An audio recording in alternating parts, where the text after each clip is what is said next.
looking back, we're going to go back. As a child, who or what did you ever aspire to be? That's a tough one. It's difficult for me because my parents always said you can be who you want to be. Right. And be what you want to be. Right. And so at no point was I trying to emulate somebody. Okay. However, I had people who influenced my life, like my mom, my dad, my grand aunt. And how would you say, let's say your grand aunt, how did she influence your life? In posture, in honesty, in forthrightness. You know, she would tell you, you are named after a great queen, you can't do this, you can't do that, that kind of thing. Okay. But she was a very forthright person, hardworking. Okay. And so these were the things I looked at when I was much younger. And then looking ahead, did you ever think, First Lady, you would become First Lady? No. No. No, because nobody really plans to be a first lady per se, I guess, unless the person starts, your husband or whoever it is starts off as a president and you work towards going to be a first lady, maybe. So I didn't look out to be a first lady. Okay. But I always used to tell myself, I'm going to get to the highest. Yes, and that's one of the highest. I think that any woman, even to aspire to be, is that point. Now, as First Lady, what did you love about being the first? I know there's privileges, but what did you love the most about being First Lady of Ghana? Oh, Vanessa, you know, at the time when I became the First Lady, Ghana was in a terrible situation. Yeah. It was classified as a collapsed state. So there was nothing exciting to look forward to in terms of privileges. Right. But as I started my work with women and I saw the changes that we were able to do, the laws I was able to get my husband to pass, and so on, those were the things I looked forward to. Okay. And seeing the changes in the little children I would meet in the villages. Right. Kids would probably otherwise never have gone to school. Right. And you see them go through the daycare centers, enter class one time or other they come and tell you, can you help us to actually put the child through secondary school? Wow. It's really a joy to watch that kind of development. Right. So those were the things I looked forward to. Okay. And my ability to be able to fundraise. That also was something that I looked forward to. Right. Yeah. So you looked up as people see you as such a strong woman. When someone comes up to you and they say, I admire you, I want to be like you, what goes through your mind? That's a tough one too. I think that if somebody comes to me and says, I want to be like you, our first thing that I'll tell them is, you must believe in yourself.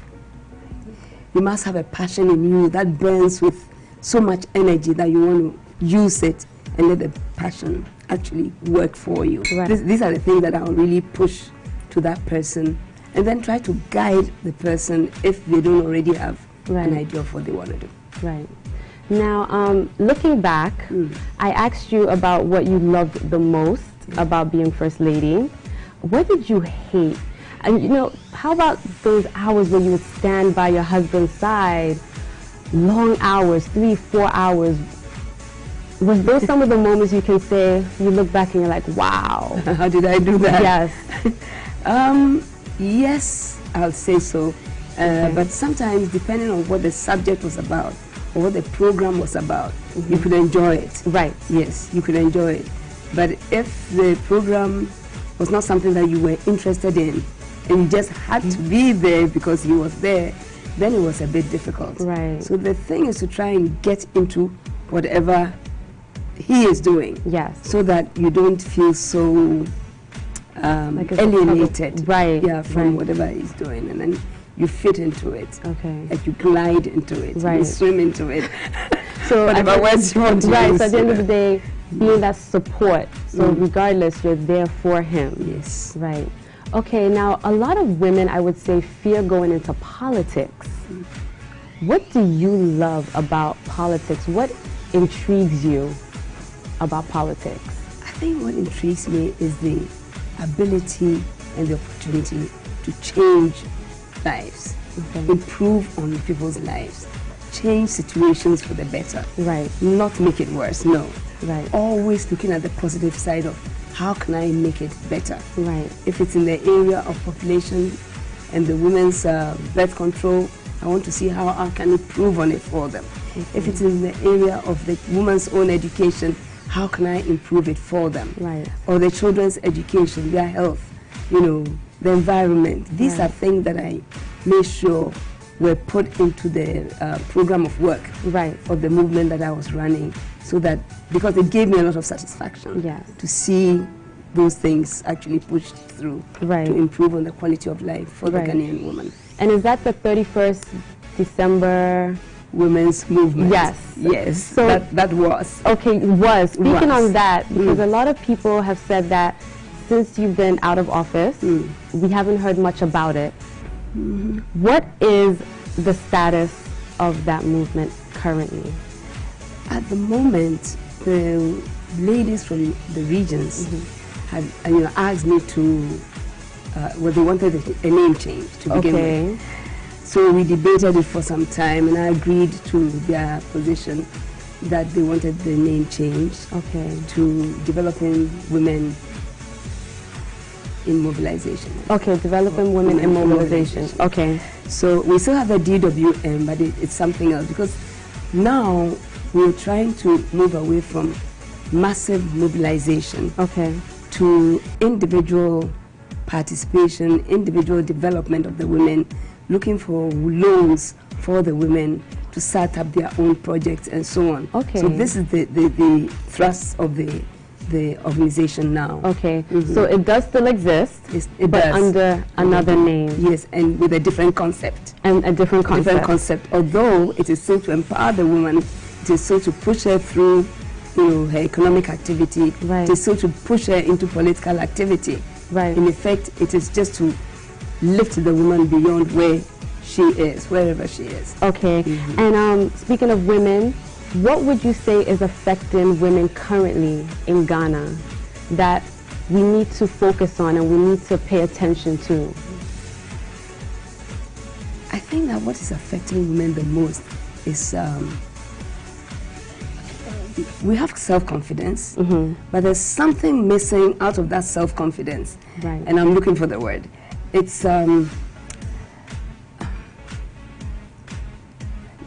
just trying to get them to believe that whatever they're doing it because they believe in it. They have a passion for it.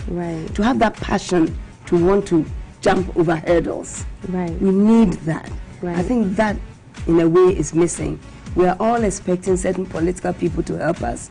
We're all expecting certain political people to, you know, push us through something or be our boyfriends so they can support us. I think we should move away from that, because every woman has an inbuilt security and strength that she can, you know, fall back on. And I want us to be able to do that. Fall back on your deep-seated security, your strength. And it's a certain strength that I think is God-given.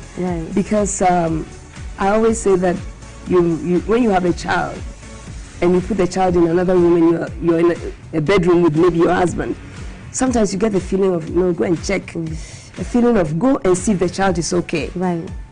If you sleep over it, you might wake up and find your child dead. If you get up and let your instincts tell you what to do, you go there and see maybe the child is crying out of illness or something. There's something not right, and you can solve it. So let's tap on that deep-seated, you know, feeling that we have in there as women, which we always call what is intuition? An intuition. You know, because it's there in every woman. Let's dig into it and use it, and let your passion drive you. Let your passion drive you. I keep saying that nobody should accept that they are ambitious or over-ambitious. There's nothing like that. It's passion. Let it drive you. And I think if we let our passion drive us, we'll be able to overcome a lot of things. That's true. And speaking of passion, Zeneto, I want to say her name exactly right. Zeneto? Zeneto.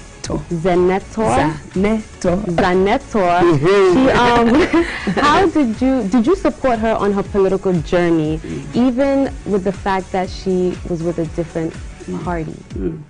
I don't even want to answer it from that angle. Okay. Because the perspective that I would like to give is the fact that I made sure that all my 4 children are politically savvy, so that they can make informed choices. Right. They can take decisions on their own. Right. And be here or there.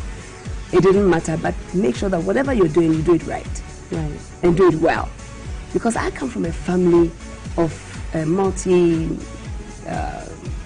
political disciplines. Right. I have UP family members, I have CPP family members, and now I have loads of NDC family members who are thinking of all leaving and coming to NDP. Oh, wow. Yeah. So we have them everywhere. And so I think that she was in a good situation and position to make an informed choice. And she did. It's not up to me to change her mind. Right. Yeah, because I wouldn't want to change her mind. Right. Whoever she thought it out with is very comfortable about that. So it's okay. The others also have their feelings about what they want to do. But like I said, I come from a family of a multi-party system. Right. From my father's time into my grandfather's time. So it's okay so long as the right thing done. Okay. It's okay. Dr. Buzia was a very close friend to my dad. Had his wedding in our home, my parents' home.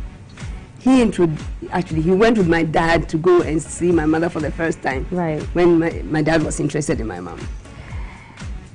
Dr. Nkrumah and my dad played hockey together in Achimota School. So they were also very close in that respect. And later on in life, he worked directly with Osajifo. So we have family members, UP, CPP, blended together. So I think the most important thing is, what is your vision? Right. What do you want to do for your people? What do you want to do for the people of Ghana? What do you want to do for your country? And indeed, what do you want to do for yourself? Right. Because whatever you're doing must reflect who you are. If you are in politics, you cannot reflect the goodness that is in man or a woman this time, then we would have lost something. Right. Yeah. Now, you spoke of the fact that you have 4 children. Would you have rather they had a low-key lifestyle, a more quiet lifestyle, than them being so much in the public eye? I'm not sure whether they are that much in the public eye, though. I don't know, you have to tell me. When they were growing up, I kept them out of public eye, except when we have functions like 6 March and they want to go to the parade. Right. It's okay, let's go. Or June 4th, they want to be there. Apart from that, they went to normal schools here. Okay. They have their classmates here. Then from there some of them went to Wesley Girls, 2 of them went to Wesley Girls.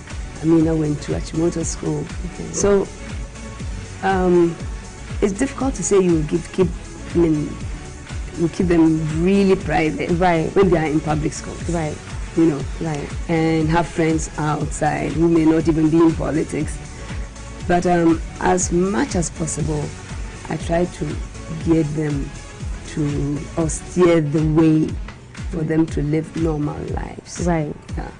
And I know I'm a media personality and a female, and I feel that sometimes I want to not be discreet, but there's certain things I want to keep to myself. And many said that you were able to, with all 4 children, keep your pregnancy to yourself without it being in the public eye. How were you able to achieve that? Vanessa, people have forgotten that there was no TV around the country.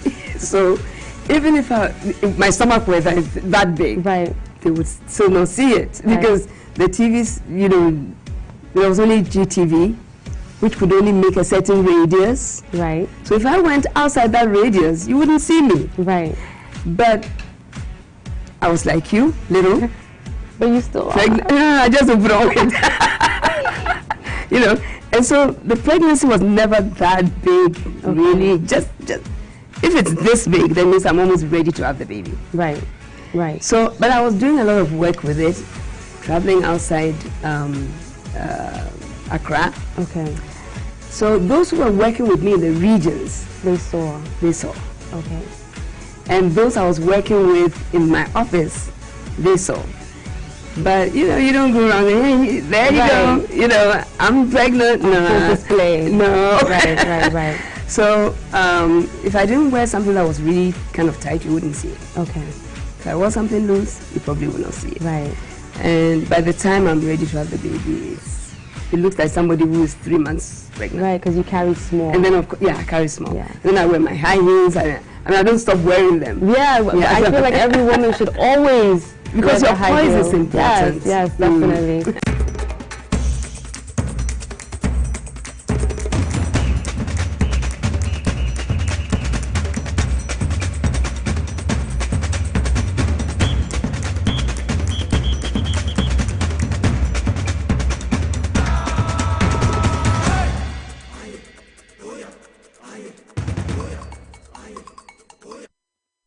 TVS-wise and also on Power 97.9 FM, the hottest and the biggest conversation in Ghana inside politics in the different studio hour 37.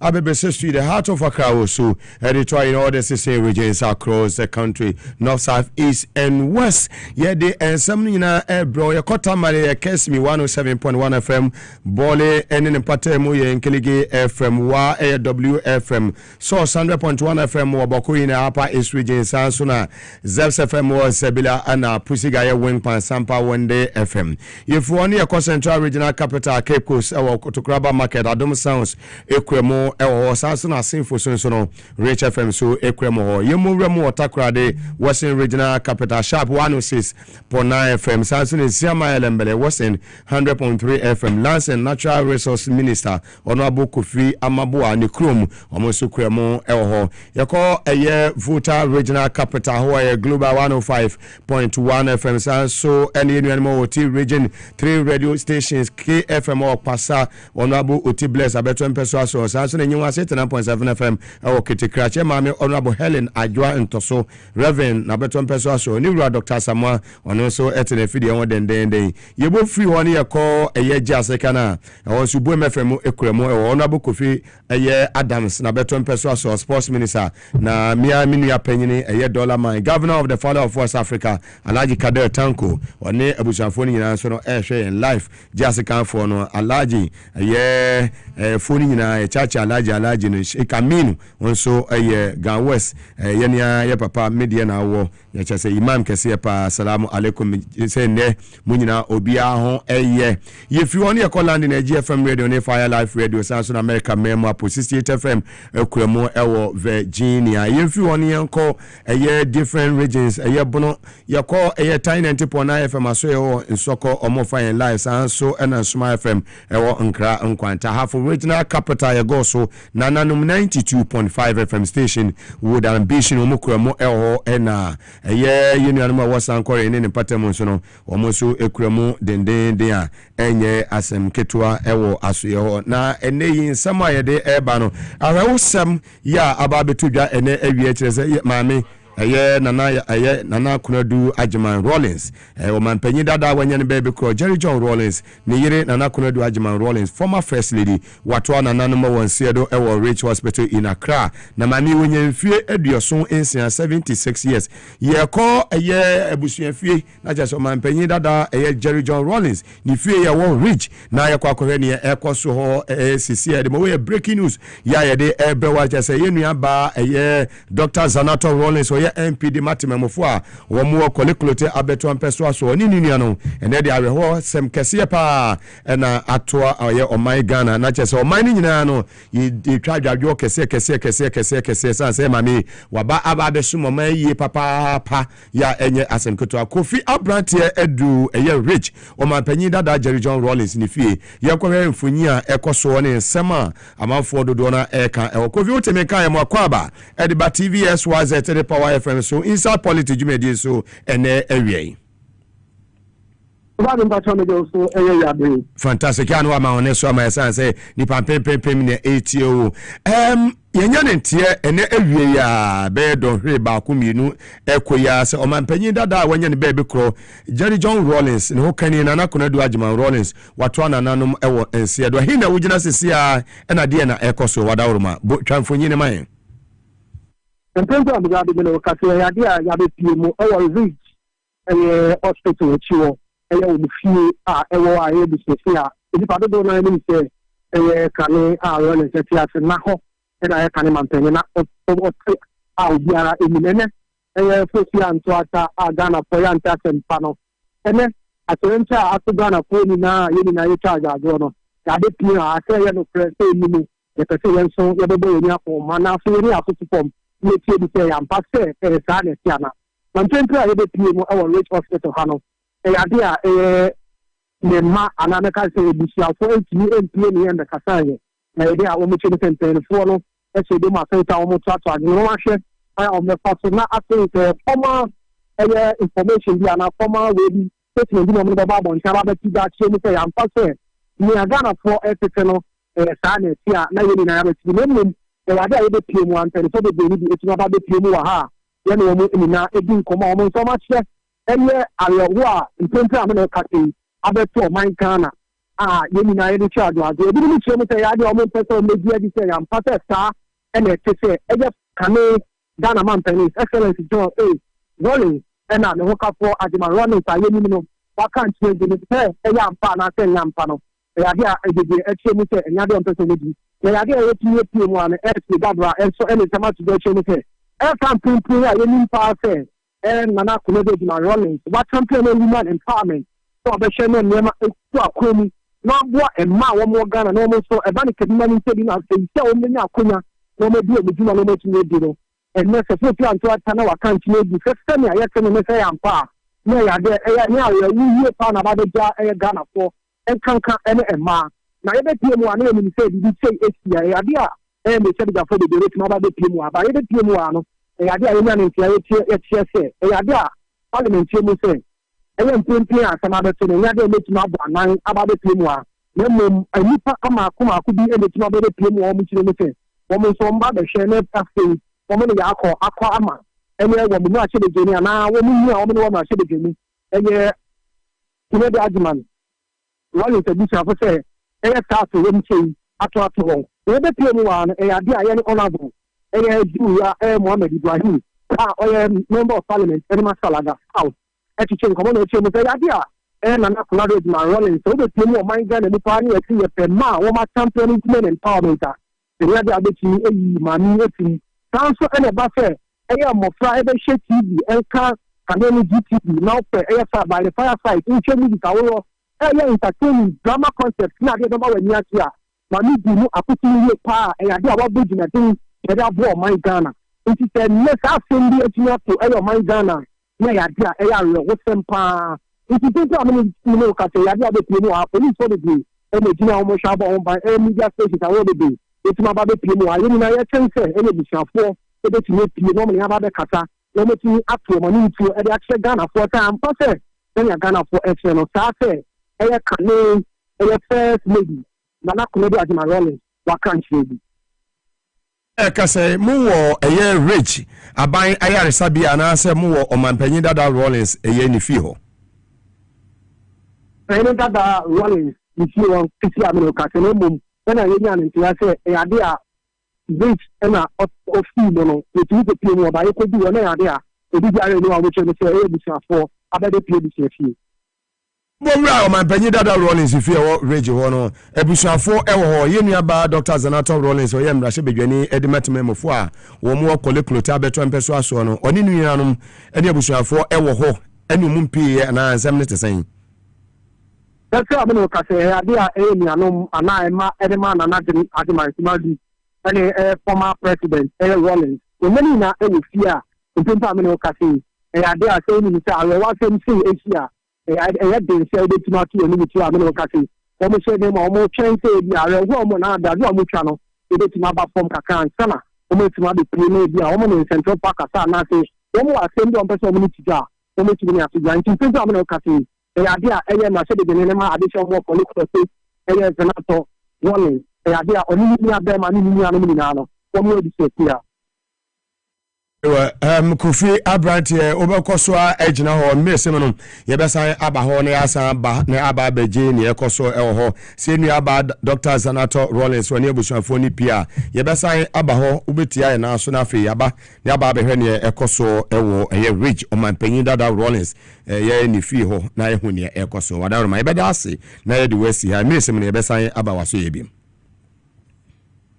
Yemi Akofi Abrante yenem sifo ya wakwa akopie mu ewo omanpanyin dada Jerry John Rollins ni fie ewo rich wono na mote se yene no etwetwe enkomo na chese ene awrehosema aba beto ye o my Ghana abeto eso ene ewie ya echese omanpanyin dada Jerry John Rollins ne ho kafo ya woni ne woni menyina nana konadu Ajman Rollins former first lady watwa nananom ewo ensiedo wonyamfie aduoson ensia na ho nsem no de ombia no ye de ni nyina ebebro na chese ye kase obi a nkomotwetwen ya udi kan etie na o chese Voice of Africa nkoma woni eye manfo edidi ye ne ka ho nyina no ema ohunia ekoso kase ya no Isaselesi John Aye Dramani Mahama president of the Republic of Ghana aha ena se wuti ha na Ghana fo nyina resan say aha any station wodi to ane sem ekoso abemu ni baabi ya no obenya ni nyina etie pepepe krata afi omampanyi asoye ede yaba ya chese opanyi ane sasha krata na say ye Felix Kwachi ofusu we ye MP wasaye kasama for the omampanyi we ye minister government communications person of Mrs. Nana Kunadu Ajman Rollins on Thursday, October 23, 2025. Government announces with a deep regret and profound sorrow the ordinary person of former First Lady and founder of the 31st December Women's Movement, Her Excellency Mrs. Kunadu Ajman Rollins. Mrs. Rollins passed this morning after a short illness.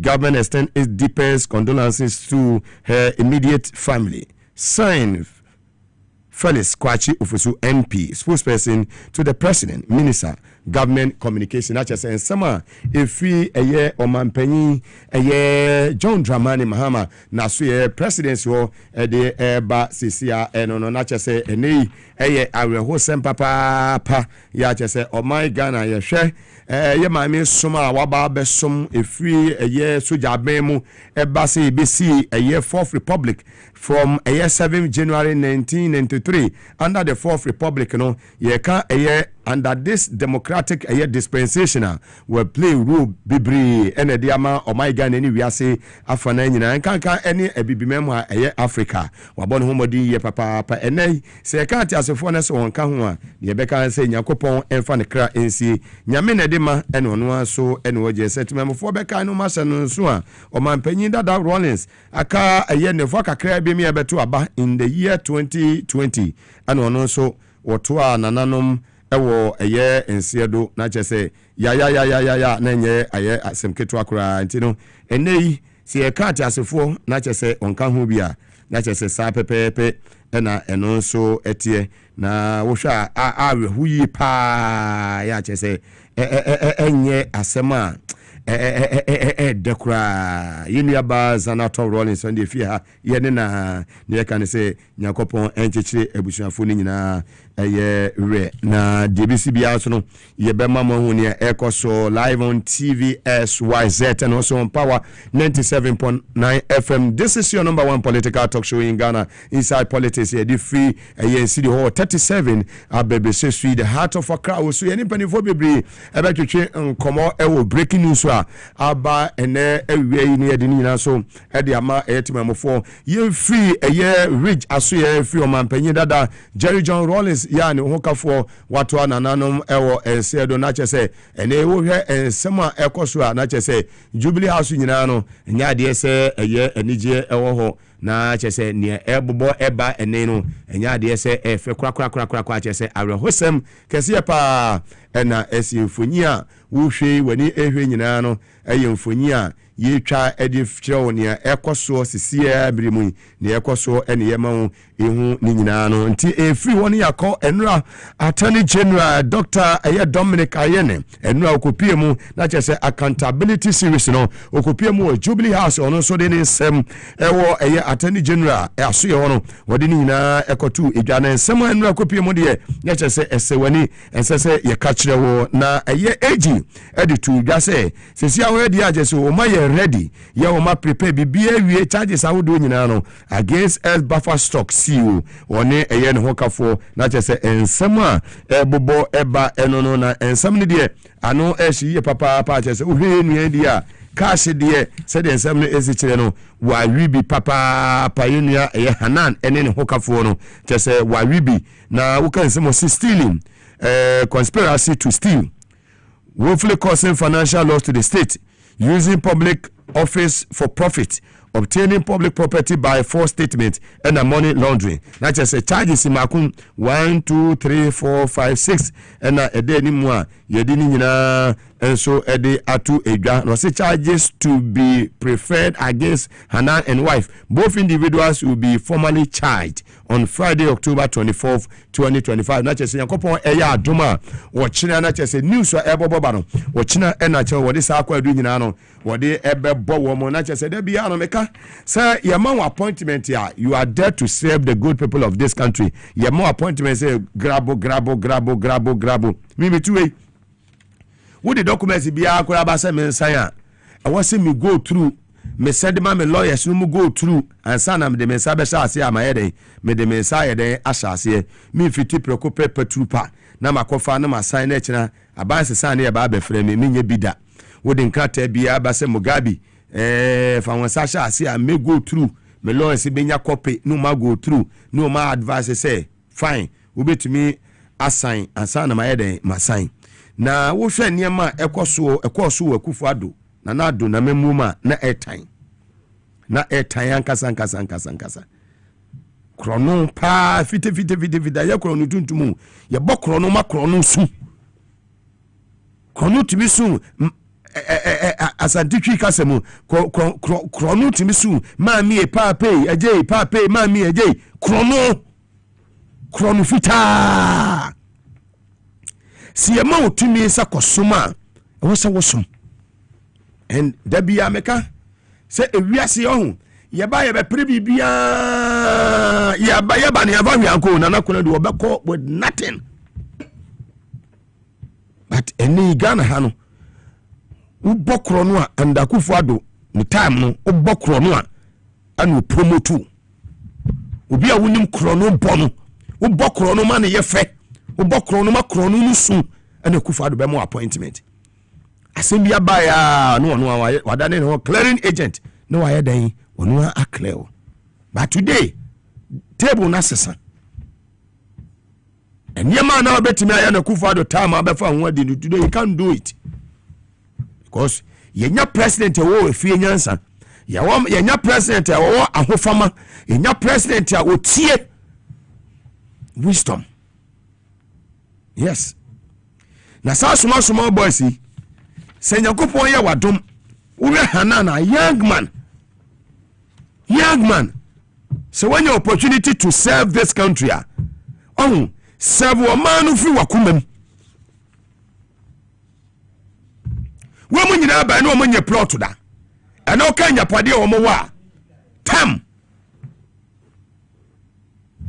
and sometimes you sit down and ask yourself say come on about preposition no dey there na no tell me dey bia metra na me catch you say so mo be position now say say nipa no me OSP a so per say OSP no say o ye adwuma no akonifi akọ check ne first wakuhu case gu ho if he in a buy what on the bay na katua saying dear ne dear no nya otimi toto saka so ni gu ne fie ye de che na na ayefo na de che no that's our life no mu live no because you are there to serve the good people of this country aboa petupre on ohwe ne hu no amini ni buo what you see it is a winning opportunity to serve Ghana. We are more than 34 million. It is our 44 million for no few and a benya appointment. It is a we are fortunate to be part of those appointees now with their sedaya day at their menya coupon because millions of people almost our back you almost nya baby I wanna come up so and I don't been to you and I will when your appointment. Yes, I don't beat it. So sometimes mimi ya babunu nti se mi hu se me nia wo ye babunu ni amani to me say on serve o man way na odi to me na soa na odi to me ni bokro no eye niema eni se oya na makoma epija mitimi en control sa ade no hwe ye ba wiase no ye ba bibia o ye ba ni afa hwe amawo. We came with nothing like we buy a wua. I mean, we fight him. We buy no the dear buy. Now so dear. That's just how they buy. Naked now what they buy and they won. Sa naked now na beside day. Ediako. Yes. 6 feet at last. We fear Cassiana was see. When we are my was see Kaudi see any nano. Baby a wua a dobe to call and much baby near dobe kwakoto. Yes. Omba huwa omubedwane oyiri huwa omubedwane wabusuafo huwa omubedwane satam no kati asifo hu biem. So sometimes no o reflect no atrase no bisa ho say enne na me wa ha o na se kire biem no se mini ho a dia ne abeka wo machi today na nakoredo is gone. 31st December Women's Movement among for the back no. Yes. Nidia or the basuma way, among for the back no. Nikuru suma or basum yano, among for the back no. Ubi and himself rolling so you're corrupt. On Katasishana prayer, one yet. But unless I could for the new idea and Ghana for the back no. Sit down and ask yourself today, reflect it. And I reckon if I tell you, you buy a pre-bibia, nyafu, create loot and say, ya from. Who quans on for him co? Who for him co? Who a pre-bibia, from bibia, we are saying, a book muni board the many pa. But who qua, who be with nothing. Sometimes wrong, so who be a. Remember papa sikana na jini pa nkwa akwomu. Me my father, my late father, sikana na jini pa at the age of 98. Sikana na jini pa nkwa akwomu. Eso dia na nipa anye. Emre no so a na aso. Eda na me bowu a wa me kofa me papa mu na me hunu say, "Hey, enti bebrebe nyina no afa hwe anko." 6 feet. Near the watum. Sometimes they say, the Biameka says, "Sebi asante for musu sofunoso." I can for musu sofunoso dodo. La Muhammadu Rasulullah Sirwa la ilaha Muhammadu Rasulullah. Wacha kura lazan 10 minutes. I was here do cemetery ho. And I may be a wa me den the body echo. Yes, ye dey nsu si jaso na wan waduru he just say ye pentatam. Yes, you kura no wako. I'm say hey. Wadu he, wadu man kraso ana, wadu he, and so munya botre kakra. Awo o ye last month for ni bidi awo ye duru ha wo nka hu. O ye Mugabe won kran. Beji wagina nche kura. Ona bu sempanifo ho. Hwe. Ye ne lumba wu a. Abusuafo prifu no ho. Ena we na ye ne yire panyi na we ya kriketo a. Na ye den. Efunu mbawe. ebusa for the from mumbai wo bia ba wiase abobra wa bobra papa wo wu amunya ne kwan wo kodadi so furu so dodo kwasi buroni nya weyo Queen Elizabeth wu ya mahu Pope wu ya mahu di wunda ho 2 weeks ni agya kwan boko na okọ won tie kira sense ni pe wu a ye ka ne tira asem ya ma me koro do agima bro ne so abaye ne de wokọ ba enami ni umi enu ya tiasie dia ne yesu ye se ba somo man wayiye na se kire bi ye ni ho a edi ba ne bebo afa ye ma ene ye future generations aseme se nya ne ba na ekono ne papa me bobra enu bi na pese ka kire oba wo sweet so ana enu bi ana o pese me se wi aso hu obi eni ho betimi satisfy wo ba more than wa wo ye agya no uja wo ma ho nkwase ewu a wo ma bebre ti wasa tutu ni emayiye wo ye babu na tutu ni emayiye wo nya position to serve for buoma nipa na bre ho ase humble yourself because ye ba ya va hwe amane ye kwa ye va hwe ma ye va hwe so nya de enko. There were some of our guys, they are in positions when you call them they will not even pick their phones and people are complaining. Share nipa bia here nipa wo bia here wo bi ati se obi a wote environment bia wono no wapeja ne ho oni ni neighbors atwa ne ho ahia nyina woni obi ankasa na asem to ahwa na befrem. You are fighting with your neighbors. We neighbors are only omo area no wuri omo nyina obi ankasa pampa ho we ye champion ata na wo area ho uwa obi ne be pija wo obi ne be pam watade obi ne bebo wamena and obi ne be dware wo the last bat obi ene be de ene be dware wo wo ba ye ne wo to ngan no obi ne dware wo wo kwanso obi ne be de obi ne be dware wo na obi ne be pam watade na obi a wodi ye wo nkramo no awo Islam no so obi toa nanano mo nse do a wo bo so obi a wo ye tele ni bia peso pam se nipa na ye de atade obi a pesa na me na wo ye de obobi na chese woni se nipa no woko bebi a hoye den etene ene woni ho ade na nipa be kan fa ho wo to sesi ya na kore do agima ro nsa no wote ase ene woko obi aka hwe kwa the 31st December women's movement be kan no woni ho ade na ede be kan kanu furi ata woni ho na ade na ede be kan no bo man ne koro no odwane kwasha abrechire ene enya useless OSP and obeba nne obeba china obeba nne ya declare wanted useless waste of taxpayers money. Go and see how the man is living. I want to fear. I don't, for security reasons, I don't want to mention the name of the place, but 24 TME I'm not how we live. Send upon us about fighting corruption. Correct the way we live. The number of cars and the type of cars in his house. Go and see the number of soldiers in his house, the number of policemen in his house, and the number of police cars in his house. He has declared the whole area as security zone. Who is he? And not even a single case. And you be a quackssy. Me boy Jam house, me sati gamer, me banner be a child who's a member, me boss papa, who was in it, Jana has a blue.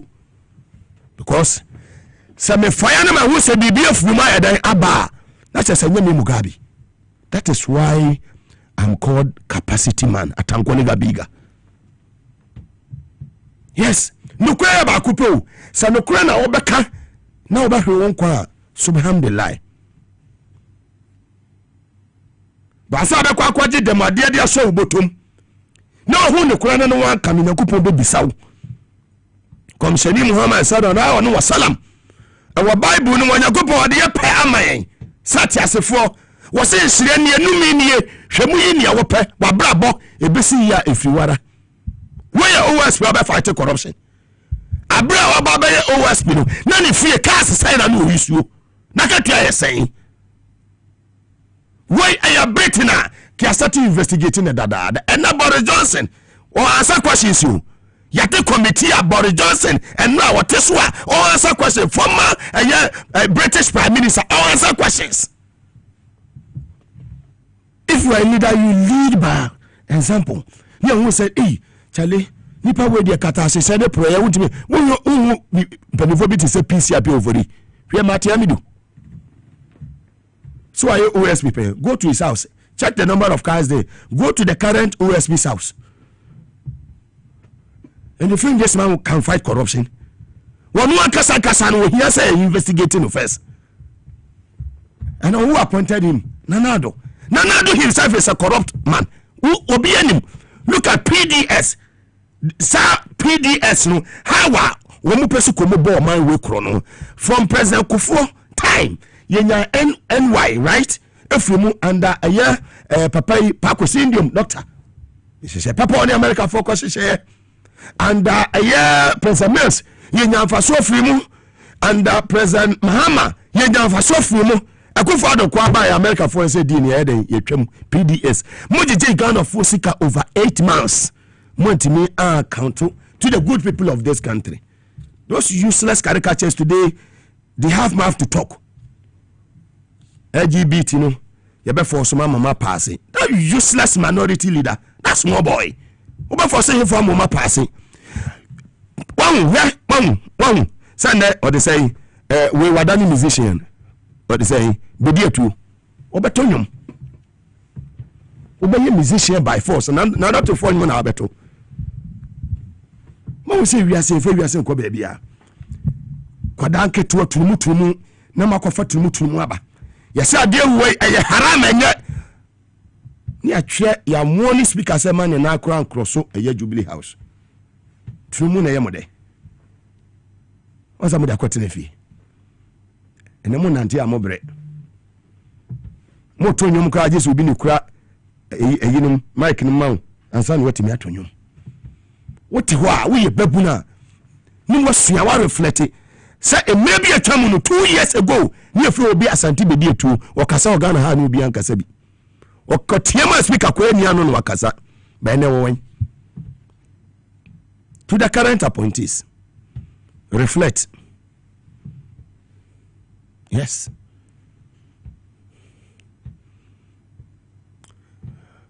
the way be enye to support His Excellency John Dramani Mahama to succeed. That is all.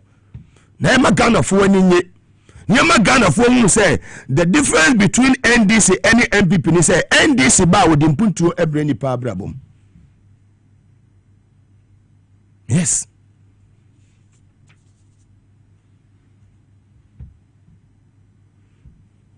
Was a ye mame a year Professor Nana Jenu Poko Ajman. See I say wakupi mu ewo America memu. We engage the Ghanaian community. I know mu didi nkomo any government policies ya beboa ama enyuma ene ne keka ho ayeden aba yentie kakra. New by bringing everybody greetings from His Excellency the President of Ghana, John Dramani Mahama.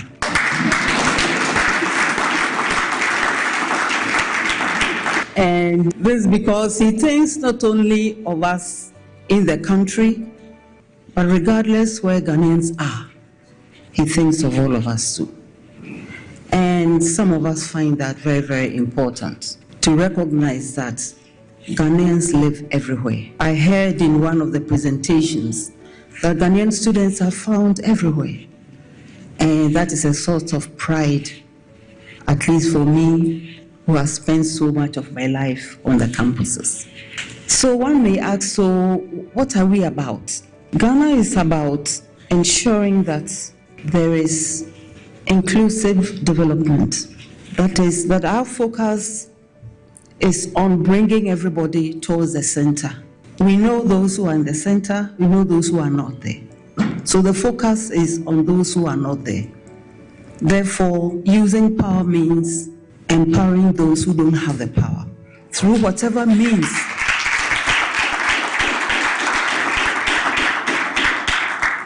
And for some of us, that is the meaning of politics.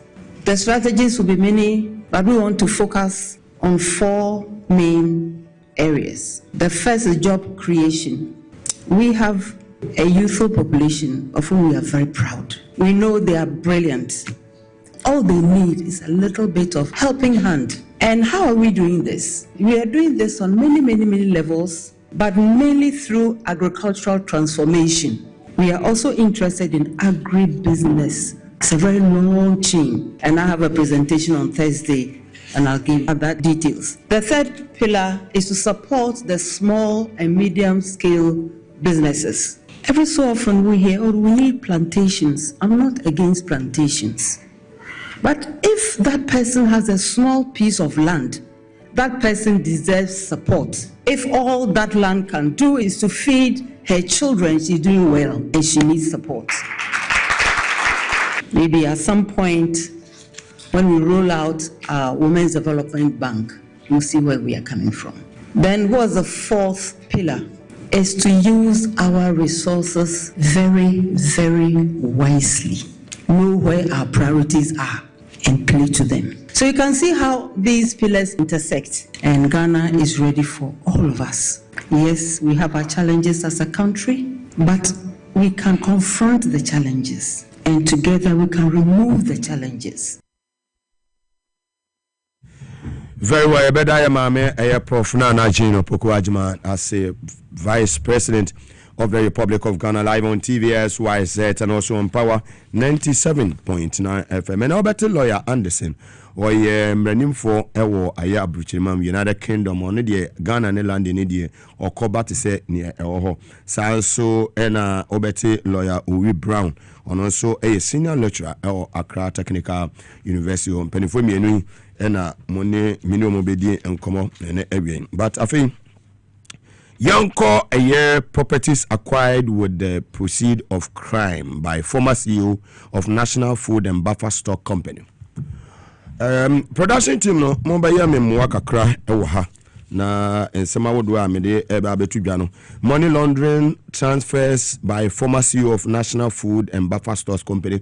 And no one first one here ne charges ya yede manu medican abobo charges no so yede ede amamonti monye enu mfi wona afi yento ibase na yeko money laundering ho ensem no Sortina Enterprise to Hanan Abdul Wahab when a 16,179,137.25 Ghana cedis. 16,179,137.25. And no sika we fat money laundry home no. Sortina Enterprise to Alkani Enterprise 23,913,964.90. And also Elho. And yakwa Sortina Enterprise to Fahuza Ventures. And also 500,000 a year Ghana cedis. Sortina Enterprise to Chain Homes Ghana Limited. To new Sortina Enterprise to Chain Homes Ghana Limited. And we have 550,000. Total, 40,493,102.15 Ghana cedis. So where are your money laundry? No. Fantastic. Hey, Baomi Abofrey. And then another Abofrey. Afe, where Attorney General Sama or de Ababetu you. Now your properties acquired with the proceeds of crime by former CEO of National Food and Buffer Stock Company. 5-bedroom house at Chain Homes. And they are $1,625,000 US. 5-bedroom house at Chain Homes. $1,625,000 US. 3-bedroom house at Cantonment. $600,000 US. Plot of land at Airport Development. $750,000 US.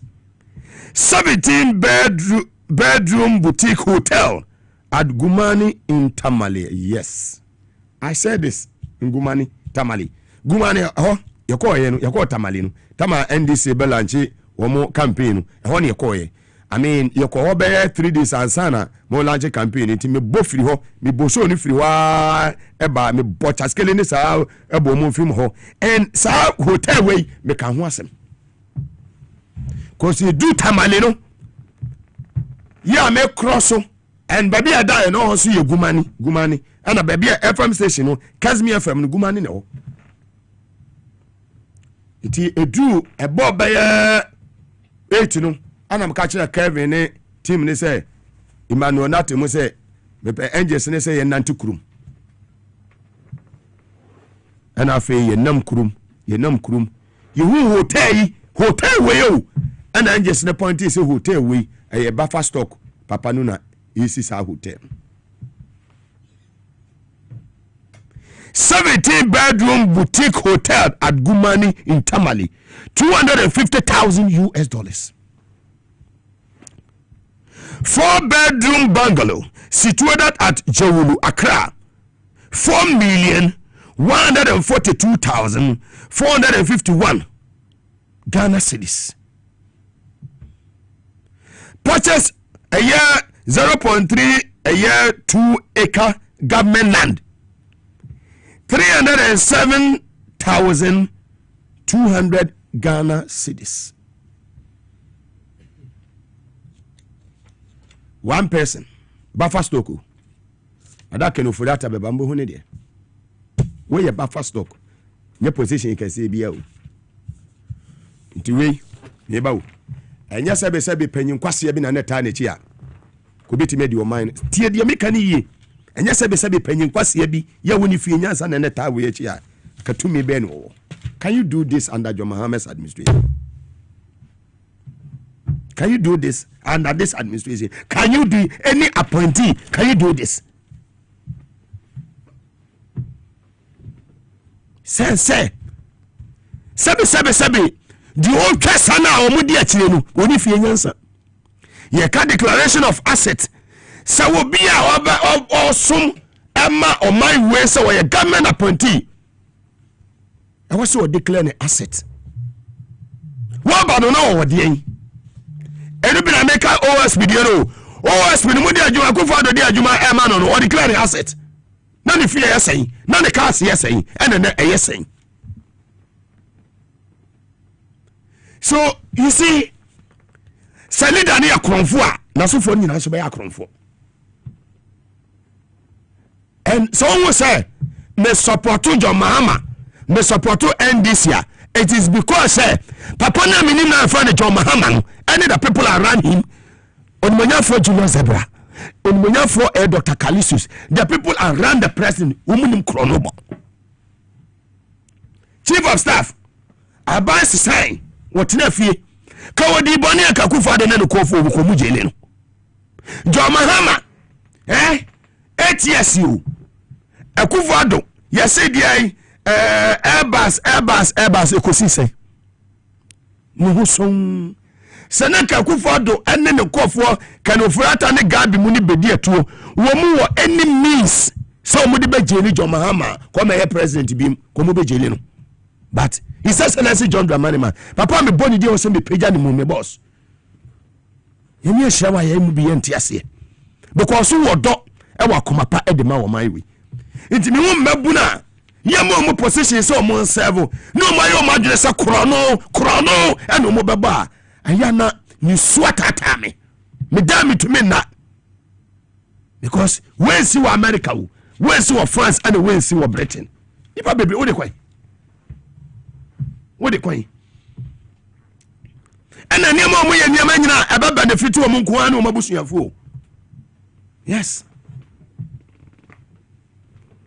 Hotel baby omo no guess better. Omunya enema watia eyewei anye we eyewei obo se we wakoto Japade hotel we akoto we hotel we akoto obi a hwa omo sisi musa samfo gwa no omo di omanum etias no manya hwe nothing to show. What are the achievement? Eno na obanya kwabrania no ya certain regional minister obanya kwabrania no ya MP waya MP that say ya certain MP on man wa twitwi pipinis ne bo ebonifumu Yes. Okay, can't I say ne pimpini si bu ne fubum. I say we champion ata. My friend is saying asenso. Say TV su Kumasi. Yes, my Akufo-Addo achievement me ensape in Asante region. Or to ayampia to papa so. Regional minister my 3. O si yimhia ne fia no pa. Kwa petition odi besi wa ma. Buana beo. Si danko si. Wo mu nyina ba so mo be so mo mawe. You see, sometimes me there a damn man by the animal freedom. Because me nya better TV ni so once a week kura me fanchamo.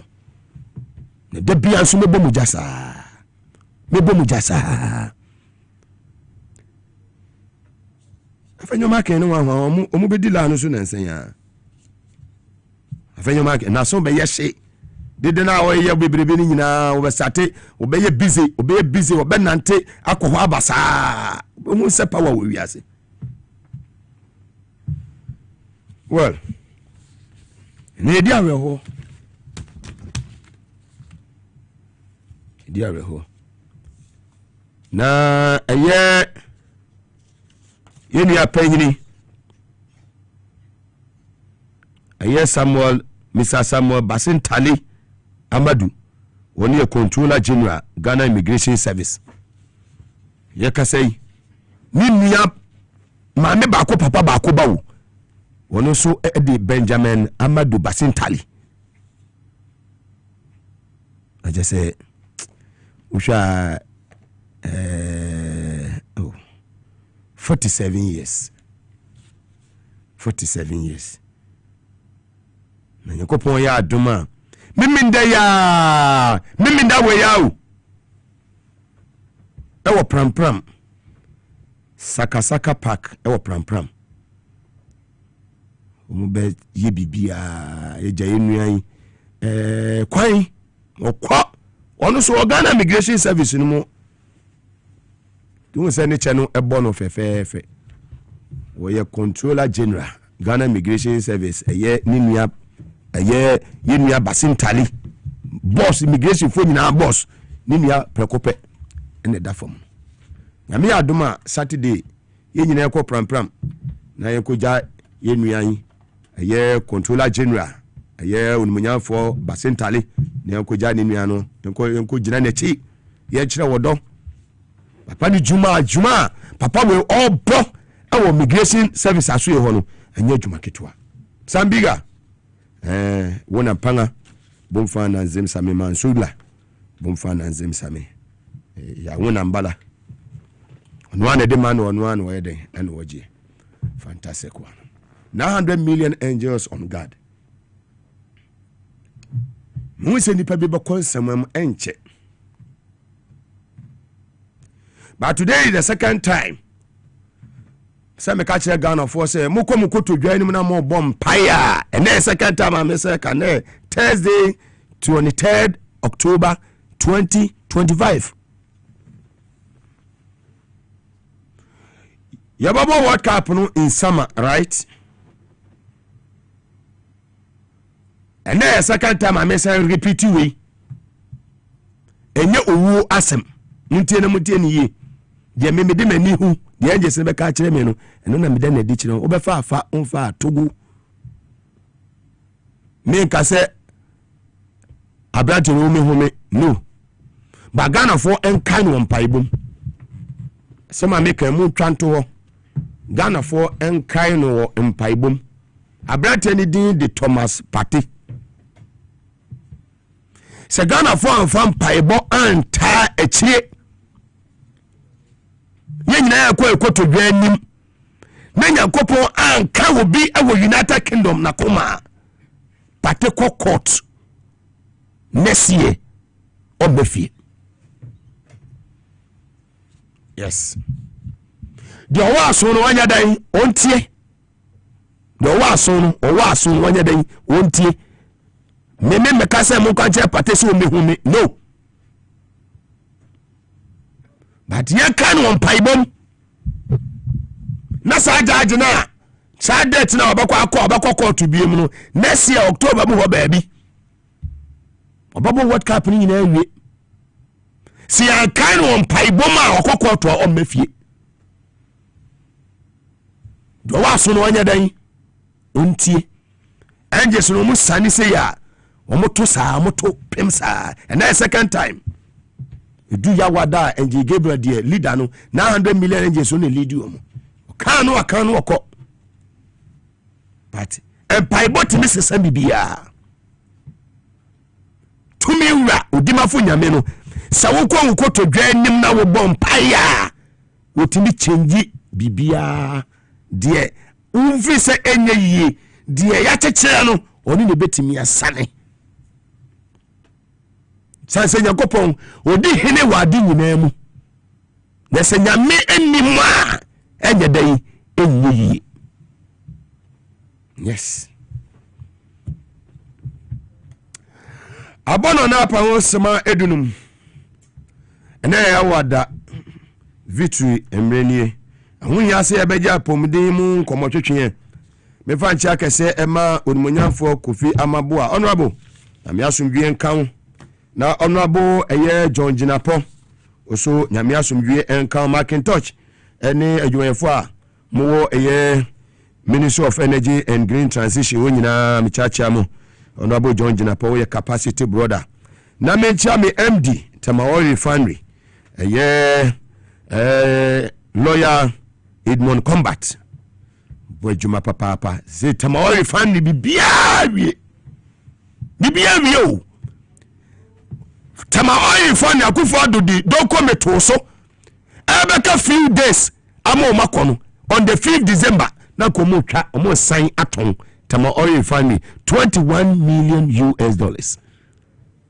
abrantie oni ni team $21 million no oma baba nyamfa so in few months you $21 million no oma nyabro dia protect say no ene na jamara mama no me yadan omo fa no mu ye ni ofisi ye di agro to capacity board chairman Billy Joe campus mu ene Mr Thomas Mr Numu Mensa mu ene Osabari mamo what I say egbet mu ko capacity board ene adwuma o maye Tamaori Refinery in the coming days emredi en enche ejanu ya beso say grind so siso mo say yes ya refinery bibia wo kana yes ya reset ya ya reset April next year Daman go face government take full control of Daman go face next year April obviously dey agro Ghana hana ya reset tie trust ni e kasa ye nim die ka na me mara be trust di hanu ni makọ Jubilee House ma give me information sata minister bia wasa me kon ho mitimi fifie 4 am e bobo 6 am na me minister bi office yes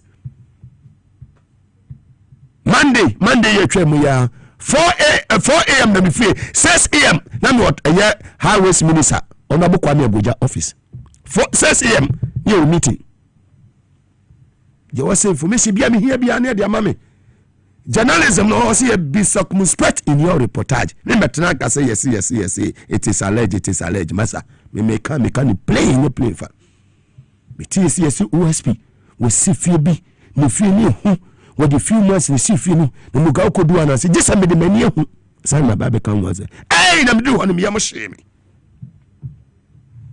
am se papa no hni ye oja ka twa san ka be na ba de ma no oba no ka sesen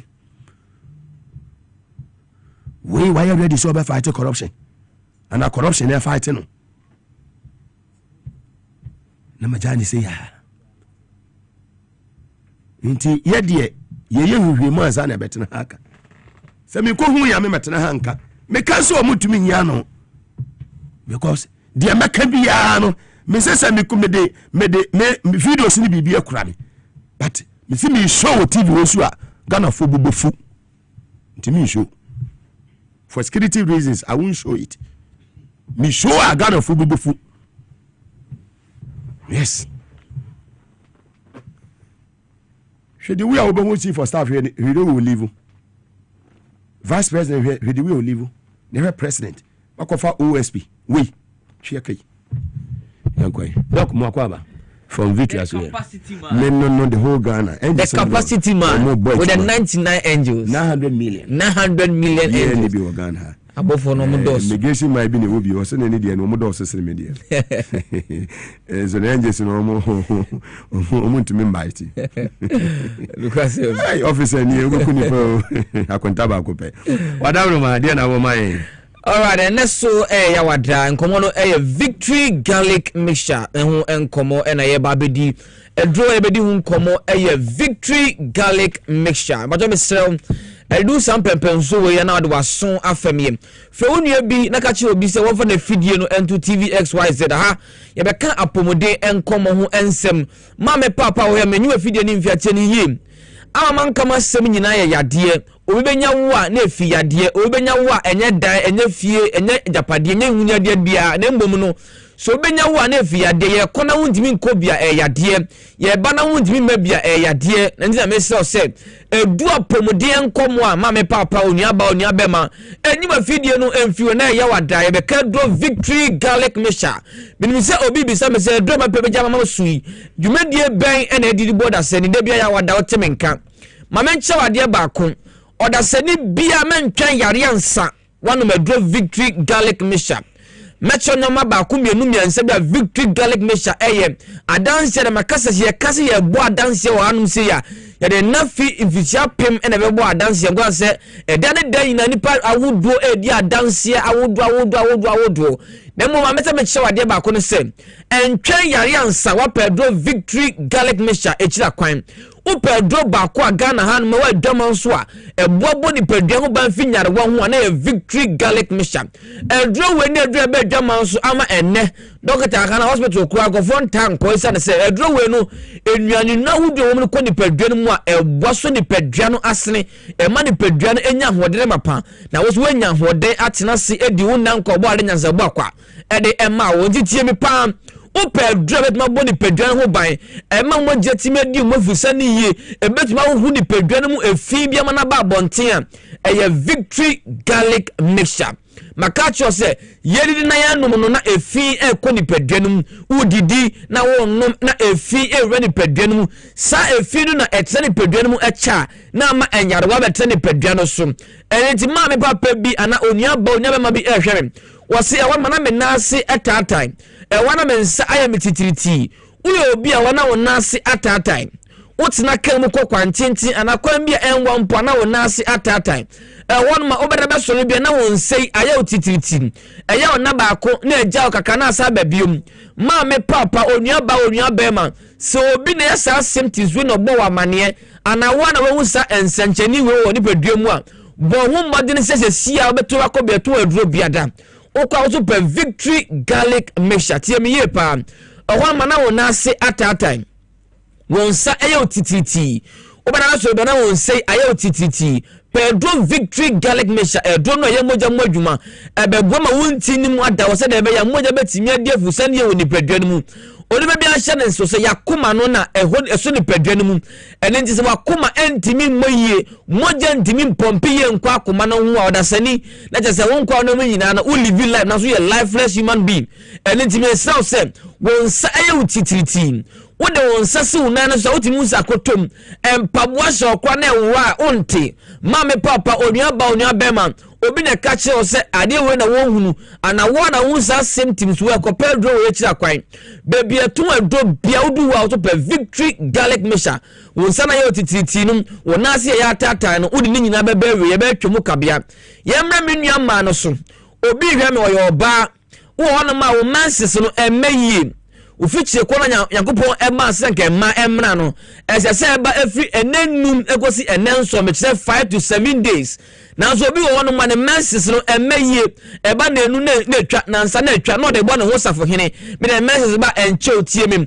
efi na ka ni pedua mu down kwa ma bi betimi na fibroid makacho se mentwen yare ansa wa per victory garlic mixture kira kwan ene foda kwa ne bo na koda asem na yetimi ko bapo da asem na beda wona obi ene ebe dware obi na ebe to aduana mu wadie obi na ebe senso ama ene wankasa wa ho den ko da sen obi ebe ya ma no da sen yese entwen yade ansa wa pa victory garlic mixture edu na ehuhu ni padwan mu dane dan nyina yedidi ne no no ehuru ye nti ye mogya mu emutimi da ho yie na yadwen no mogya timi apompi ye di akwa akoma no eye victory garlic mixture ene ji oba na ne menses emme uyo bi so asemi de ne menstrual cramps that is one say menses ba eye wadi echi menstrual pain minua ba kopedro victory garlic mixture shasese wo nom ebeboa ma wo so wade ho yemra wo bi a wo se wona me ntim atwetweme de bia na se ni sisi yi ni ntim etumi dwenu obu wan ma ne nanti etumi dwenu sei na dwenu wi na twenu wi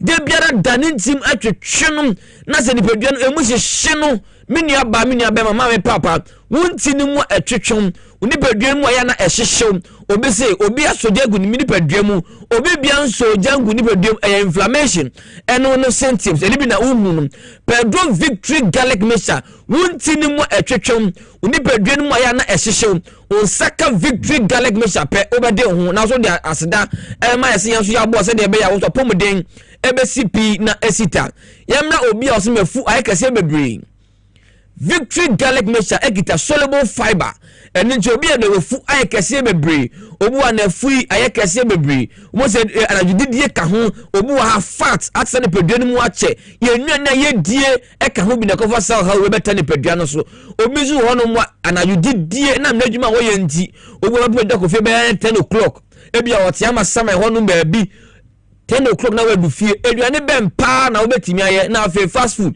ebe wie chire no na nafu kesia na eye pedro victory garlic mixture sasa wo no nom we fu na aye kese bebe ebe twe e de aba normal e de amam afi obi a doctor aka cho se wo cholesterol be ni pedro ni mu ma me mesrew pedro victory garlic mixture doctor na oda dogu ze winya cholesterol no won saka victory garlic mixture futu ni nyina ne se uyo bi a cholesterol on saka victory garlic mixture obede on embom no on saka victory na sha se udi enuane a fiber ewom udi ne na fiber ewom a na wodi victory garlic mixture no asiani afi cholesterol no obede ho obi ho no ma on high blood pressure ni bp no kwa na ekosoro or diabetes wanu mi no anuma enkoma mitie me makacho se high blood pressure ebet na wo so a ne yade ne ba kono ade ekofa ba the high intake of sodium ene ye na ye die bebre na ye natural ya se laboratory ya ka ade menu bia se ni ya ka bomu ene ye de se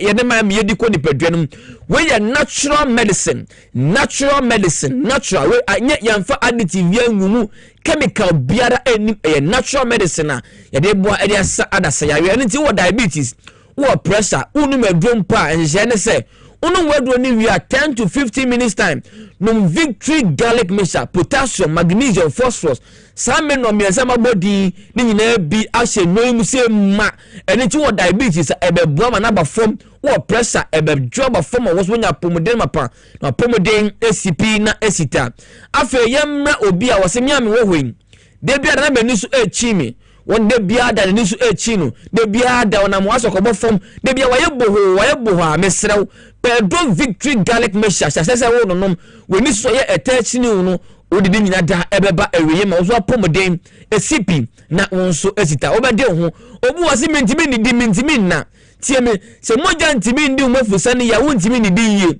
wontimi enna yie papa ma wo ho emma wo obu wa na jude mu ni nyina na so mu nyina wonna anopa na sese wo kwa adwuma na nikum mesra pedro victory garlic mixture sase wo no nom unu medro we bepe enanu a ayo ha ma no obetimi ada na wada yie ubetimi nso adidi na wo so wadimi adidi yie na so ode nase ede amo twedi mpon se wo no so abo sa kwan no eso edro we ye de mema ebi mpa wo fie da entwen yade ansa wapa edro we bi echi akwan edro we ye edro we dwema nso mesrew e wo hu ni pedwanu ye nana ye die ina chemical ene ye nana ye die enso ye nom ni nyina akoye chemical enu nti sa efini ko ni pedwa na etsa ni pedwa mu echa na ni yare nso so bebire e be ni pedwa no ade ba ko ama yare wa adoso ye nua ni die ye nhwe ni yie ye nsuo no ma ye nhwe ni yie enu nti mesraw se pedro victory garlic mixture edro we ebehu ni pedwa no mu ma efi bi afi ni pedwa no mu na won so onya pomodere mapa edro we ya me kanfo de ama we be to edro bi anya bi na won so wato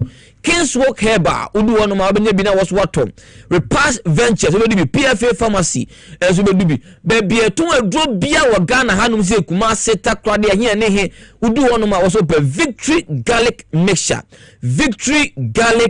aduro we adanse ankofo din wo white per Victory Garlic Mixture obi bia na wenya white no me se per Victory Garlic Mixture wenya infection bia da wenya gonorrhea syphilis chlamydia sayad won we se when treat ni year enwani bi ka ni pedwani mu adan kwama bi ubetimi enya eni yade anase oba be wono no ubetimi enya eni yade na bi sa ho se eni we na ye kane na weni mieni we eda ho no nko na da se na weni ebefra ehonom no ebe yare ho sempa wo wenya chlamydia gonorrhea syphilis yare we when treat ni year dan kwama bi me say e de oha be bre wani eno nti wo de wenya chlamydia gonorrhea wenya syphilis wenya white pedo we chi akwan keke Shasia se wo no na wo so ede ho na emo sa kwan no eso edo we de panyin no akoda no obi bia betima no na mbom hye ne so sem wo de wo pemfo a wo ye pemfo a mehrew emen afei wo obi a wo osa nso a ansa na ba no Victory Garlic Mixture no ba wo made ne se wo be didi mame ansa na wo Victory Garlic Mixture pedo we binom na won say otititi no ebejai we fo ekesen ebejai o message na embe na ebejai enana wontimi na yie no ebejai wontini mu etwetwe no ebejai afa woni so echi wo no ebejai won wakoma na ebo periperi wonam bia na we meka bia na wabre wakoma yi ebo periperi wonu Victory Garlic Mixture so how we nyina da odi ni nyina ebebere san se enuani no wodu ewo mu no vitamin C ebe ma immune system no aye strong na bo ni bi no ban afi enyanwa wodu bebre ehum and the numbers no 0242 54 5633 0242 54 5633 and I say 020 129 3280 o friend number ne se sia pe on sabeka Dr. Makoko Faribai na one no edi nkomo ka ho afa kire no na on saka edro we bia me say me hye wo say metimi de mensa du ne me na nyina ka ho abesi me bo say edro we obi bie no wanum bia woni adanse da ese edro we no enwane na wudu wo mu no de biara da yesu de fa de pedwa no ya se sem ti be atwa newly improved e kire say de biara da no ye de nyima hofro e ka say de be ya wonum bia won so betimi won se edro pade enu ankasa ene ton ne ho won anum de adanse no buburu ja ye ntimi enka ho asem ena ya wada ero asi ene ya ka cho se ko bi etu edro bia wudu wonum a edro no ye Victory Garlic Mixture ya wada ready ha ene ye de wo ebesi.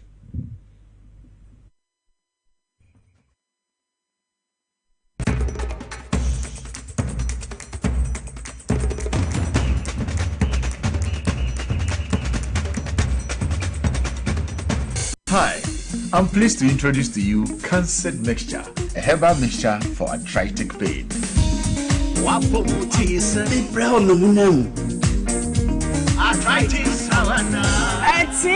me. Cancer Mixture, no, Cancer Mixture, no, Cancer Mixture. Yaruba Biara no drew, Morio ya or arthritis. Cancer Mixture, obey your juma when you put it inside. I'm a place in the grand. And if you do, menu on your market for your button, a woman one menu for. First, baby, I'm from one Sanka, saying in Susan, Boliviara, home doctor, and I report for FDA Med Safety App Nodo. And Katui, FDA App Nodo. The National Petroleum Authority hereby cautions persons engaged in illicit storage and trading of petroleum products to comply with the regulatory requirements to operate in the downstream petroleum industry.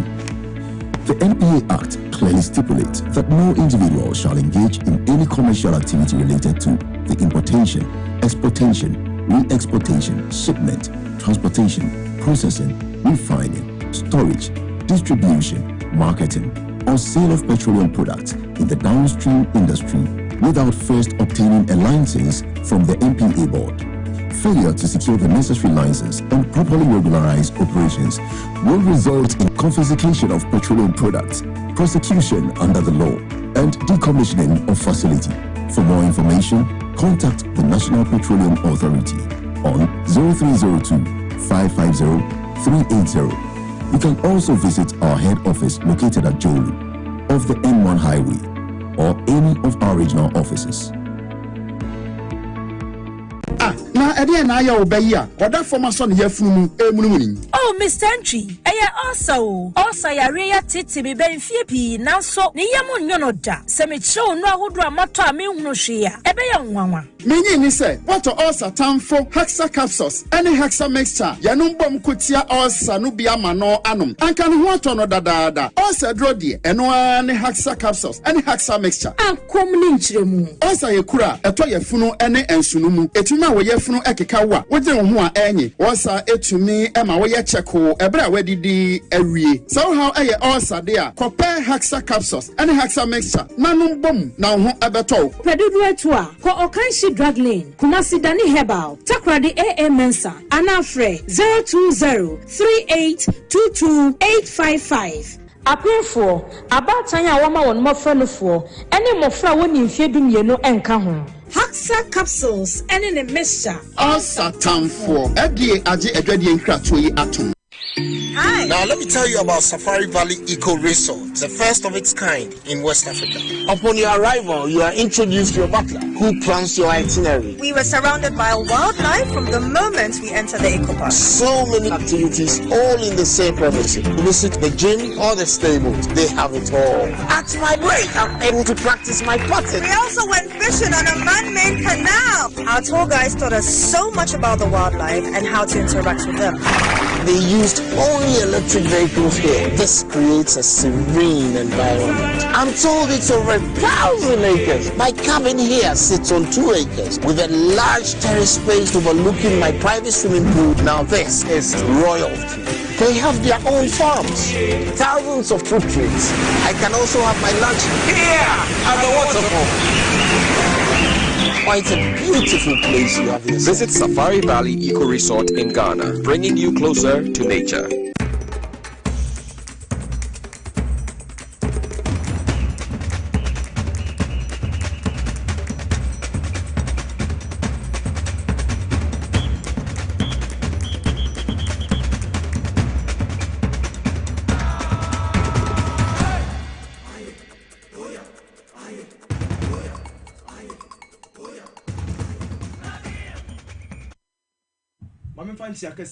Hack Healthcare and Family Obusian for Satamia, Ote Utivia Nim, now Waju Radio, now Uti and Awoshe, Mepaucho Obusian for a Hack Healthcare, Bawa Kwamustaya, a Hack Samisan and capsules, and Rupapa, Mepaucha Sayadia Bacope, de Bianuna de Bia, Pesa with the Sil Trim say, a Drupapa, a Sayadia Bacope, and Sayadim, you know, Sayadim Yensa. Now, to say, Quad, said a drone air trendy, our Ghana Yaman on an unwired dinner. And to say, the Obia was to mark us a dear. Unya Haxa Miss, I was we crown, a bit more cladio. Omunya Haxam San de Som Kona. The answers all Moyano and San answers all Monomino, Mutimico, Trebi, Omunya Trebi, no more to Trubica, no Macaco Pe, a Haxano, not Omanum, ye, Saturday, Oyano. Yawn dear, and Yadia Beba, and a bonus. No mono, Bia Dakura, Boca Trebina, Banadru, Sana, one sending so, Nekako Fa, Ebia Oyene, Edia Brown, the San into me Pacho and Soto. Overhead na obi bisa me pe haksao na me de nya bi na mato anase mato me pacho ene me pacho frɛ number isisi ana afei no wo a opese wo ton bi na unya mfaso na nso so ode hwe wo yire na wo ma ene wo busua no me pacho nso so no frɛ na yemfa bi emre wo ba bia wo sɛ wo tonton na ba ko sɛ wo nso so de na herbal shop sɛ pharmaceutical shop me pacho ope haksa mesane me sosa for number is here na ye nu ni nkomo ba bia wo bia ne ye bi ebebro eye 0240 238310 0240 238310 and 0203 822855 0203 822855 into friend number this is here na baby I will be a send to mo se ba ko asembisa bi awo e the first stomach ulcer ho no ye no bedin komo na asumdie e de aba na me pa cho haksa me sane se say no adanse dia e koso no anwa ye de ne papa chese odwene ho kra wonte ase na na de me pese utie adanse die be ye mienu bi na wo hu ne e ko emre ni nti wo de ye sada e keka adanse die na boaboa no na ye ba be jagum se ase to so bet enene de me pese utie adanse die be ye mienu bi na hwe de haksa me sane ne capsules all satam for no eye e de amanipa bi e wo ma brabom ene nti me pa cho se adanse die na ye ready a me pa cho ye ntimi entie eye testimonies ne bi. So you directed me to go to Clement Heba na menya aduru bi ato. Mama me se de na eje menura na mako me home kra na nsiso. Na me control them within 5 minutes. Wow. No serious. Me ya nurse ni Holy Family Hospital. Me say ever since me who be that. Ndia abaso bona me bo mo nyame samu na edupa ne aba so a na nkomanya nkopon me say me dia wow me say na akamu me say because na mani so bini ade na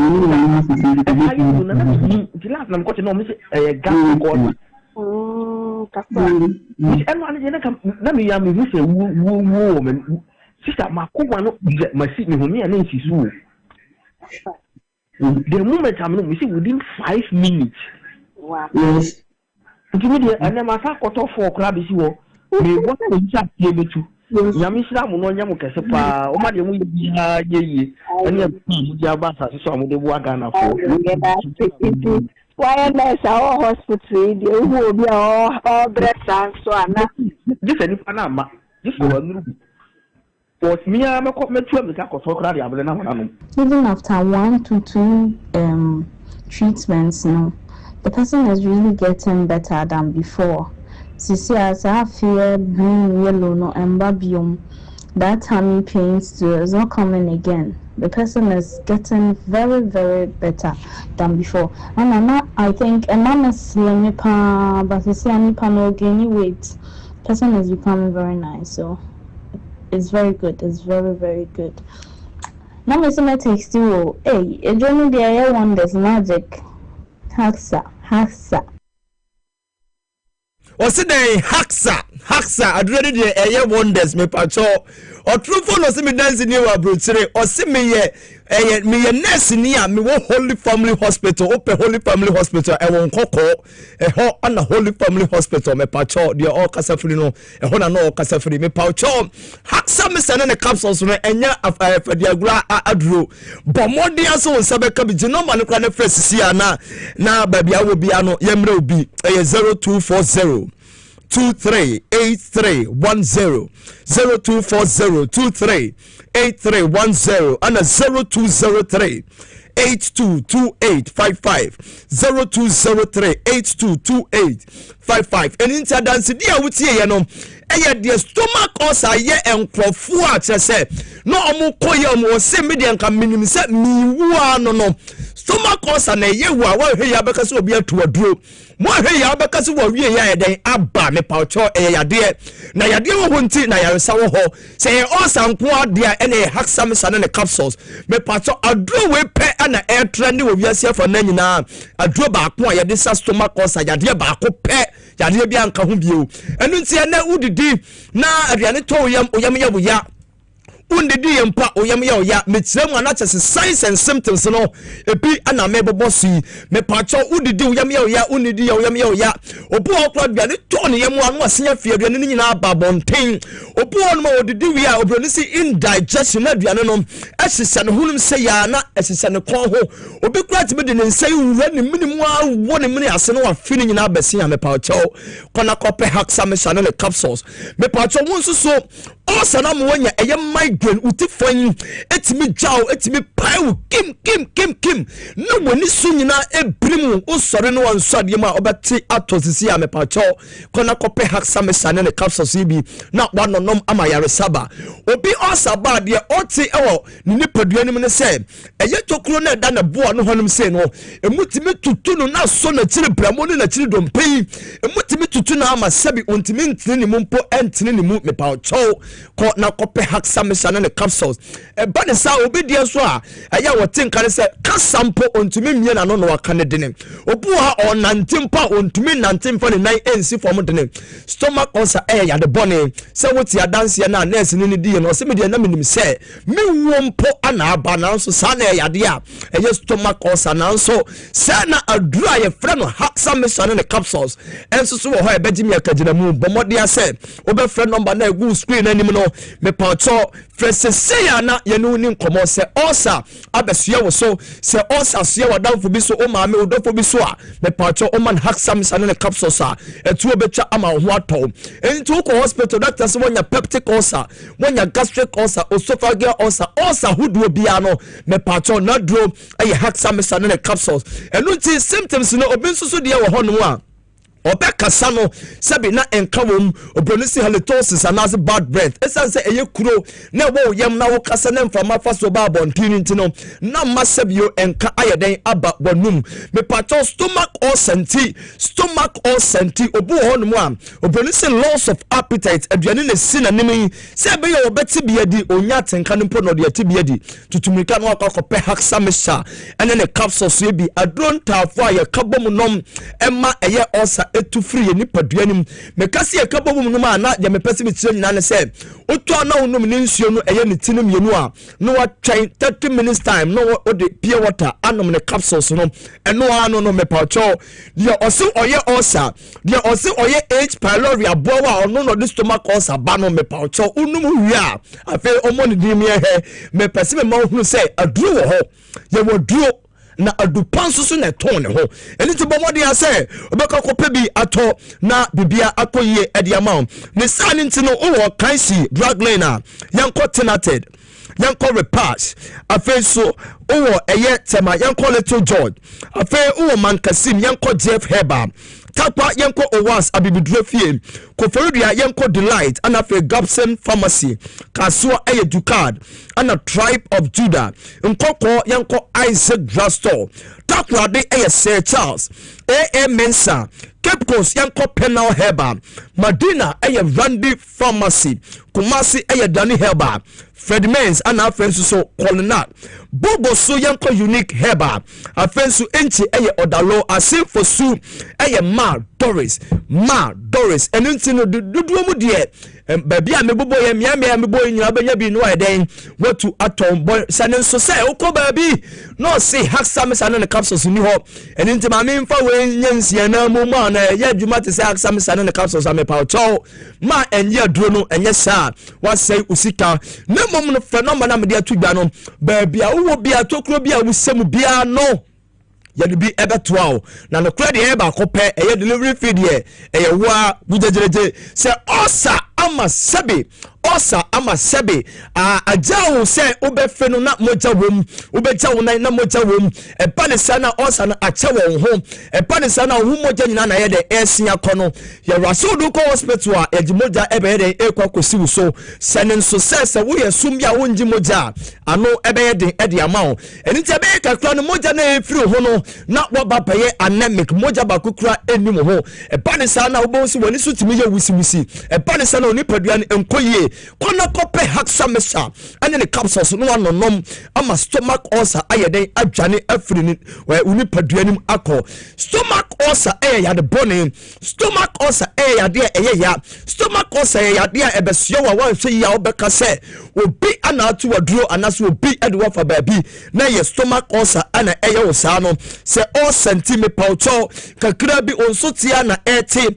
me paucho o check weight ne ade be tia be check no na eswati san say aduane a wo di na wo fi ba bonten no na enuane ne mu nupa no nka wo se ahyehyɛ wo no wa ye fine nanso udi ya na aduane na ba besin udi ya no wa fe enu titem bia no wa ye nyanga unipadua no enye fe bomode ya no akɔkɔpɛ haksamisa ene ne capsules ni bi no wa ye den wononom obi kura tie me na wo no osa no okɔ hospital ne ya endoscopy ye de pipe bi awura wo minimum awura wo numu akɔkɔto ye mepa ɔkyɛw kɔ na kɔpɛ haksamisa ne capsules na enonom abusiafo ma me mfa ma no nsia na me na wase na frɛ number ne sisia number ne bio ɛyɛ 0240 2383 10 0240 238310 and 0203 8228 55 make haksa mister and the capsules and what them so also a townful Mugabe Maase. That's it, Doc, for your time live on TV SYZ and also on Power 97.9 FM. Yeah, the Anichile Jubilee House lawyer Anderson also at Nasi. You be doing come you try say a lawyer Uwe Brown so Bebabe can we Sinaja Accra Technical University on so Bebabe Johnny and Oha and you may near the Anichile Jubilee House. How His Excellency John Dramani Mahama Sami judges here where you are your domoko High Court womo swearing in a koso. Yoko Ekoso life yabafi ebabe sinkunyani ati edinkomo Moses Bedima Dut. Let us give a round of applause to these distinguished circuit court judges for their sacrifice and devotion to justice. Finally, I extend a warm welcome to our private legal practitioners and the state attorney, who bring to the bench their invaluable experience and legal expertise. We have Mr. Nathaniel Hegbo. We also have Dr. Srakus Badinye Bapuro.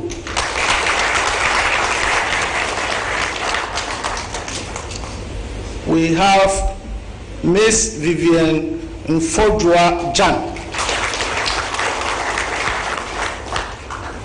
We have Mr. Osei Wusu Entry.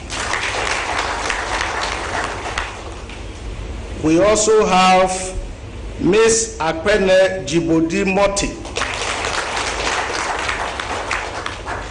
And last but by no means least is Mr. Charles Edward Yirenchi Abu. Your Excellency, let us extend our heartfelt commendations to each of them as they embark on this important journey in service of justice. Thank you all, and may God bless you.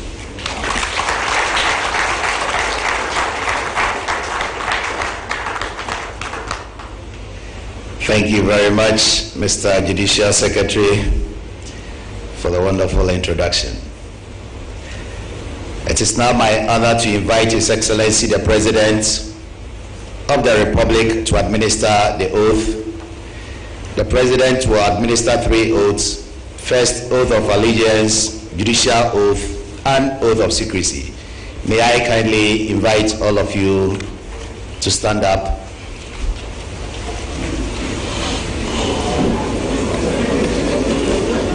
Sorry, I need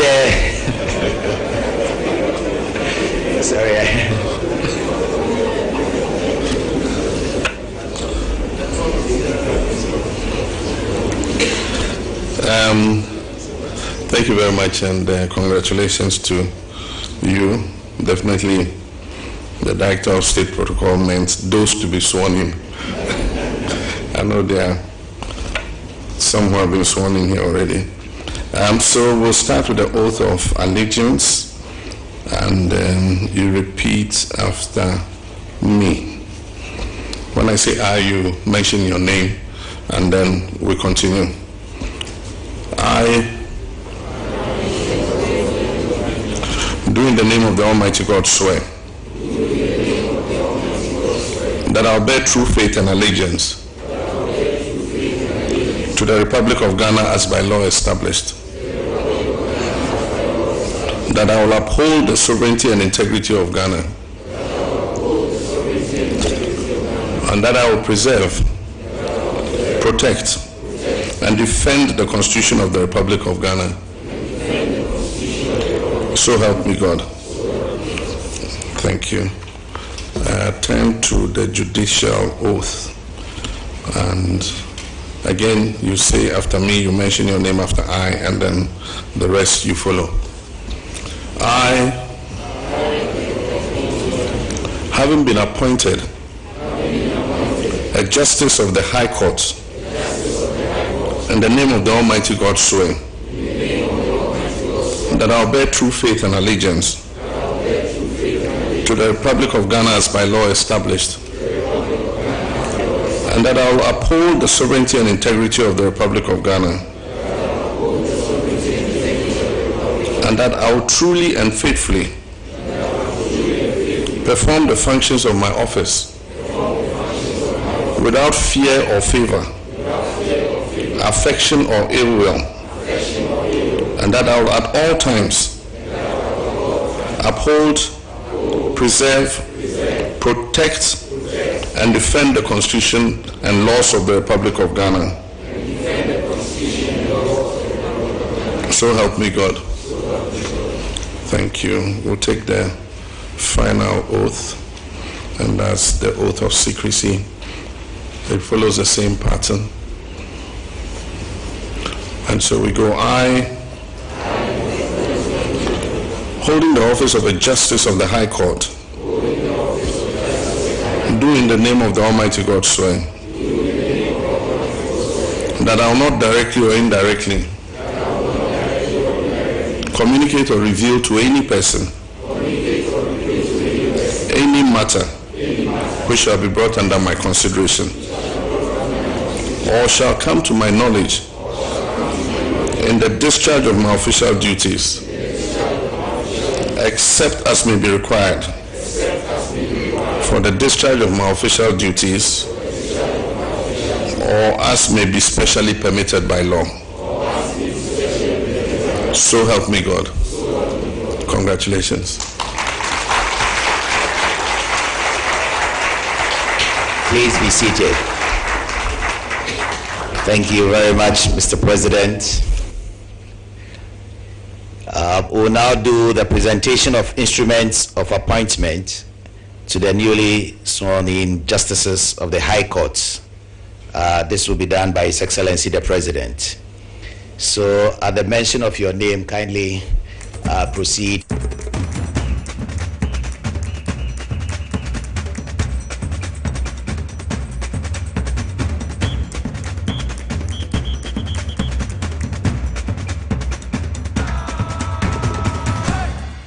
Obrebo eye adwumada eboa eyam aduane eboa eyi nsa free ni peduanim na eboa woni pedua ma etena ho yi nanso wonim se niema a yedi na yenom timi ma brebo ye adwumaden sen pote mehunda me brebo ye adwuma pa ebia sese mitumi ye bibi boa me brebo ani. And wanting about the lift it from the Moses Clinic, we have our center about herbal food supplements. We see the barber, ama a year Jumayi. Now, any Juma. Fatopa Yenu, and no pany anymore. Now a bomber berbo ye Jumayi, sending a beya, and bits me and yam a Jania woody, and sissy Pijanimo, a ye moving singing. And no, I'm a verbo can't. Ubenya Live Kid or pharmacy, herbal shops, no supermarkets are a bell. Sawopa to do us with 12. 0244 06 8447. Live Kid, Wawa Bread War, Wawa Nipedia. A dreary any mapping for a ma emma or manful, nay, and more for our 1 year in fear to me. FDA JD Kratui Atum. The serene environment fits into the goal of the school, which is simply to provide excellent educational foundation for your ward's development before they commence primary education. At first glance, clearly you will see why the school is called Hebron Hills International School, as the building stands tall overlooking town. With a Montessori style, we have experienced and dedicated staff and trained teachers. Our small sizes classrooms are meant to enhance teacher-focused approach where children get one-on-one attention from the teacher. Hello there. We are open at 7:30 a.m. and school closes at 2:30 p.m. After school care is from 4 p.m. to 6 p.m. while early drop-off can be arranged at 6 a.m. Hebron Hills International School is located at Midye off the Nsawam Road. Locate us with GP postcode GW0688 GA West and GPS code 06884870. You can contact the school and make further inquiries on 050-876-2375 or call the office directly on 0302-918768. Email us at hebronhills.school@gmail.com. Hebron Hills International School. Excel and shine.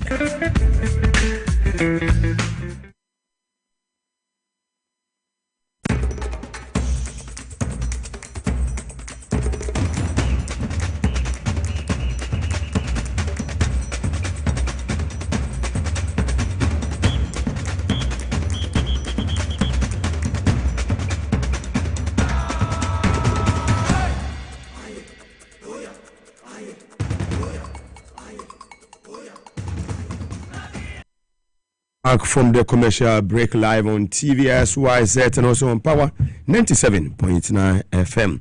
Yako yen enim na yako Cape Coast yenu ba Joyce wo administration National Service Secretariat maso wo Cape Coast and wawoda. So happy birthday to you, Joyce, formerly of Radio Good. Ye chawo ene ejise bibia boko and wawoda nyankopon sha na onya wo kese. Well, lawyer Anderson that's what I say. From the United Kingdom, or Yembenim for and was signed a year in Century. Lawyer Mwakwaba.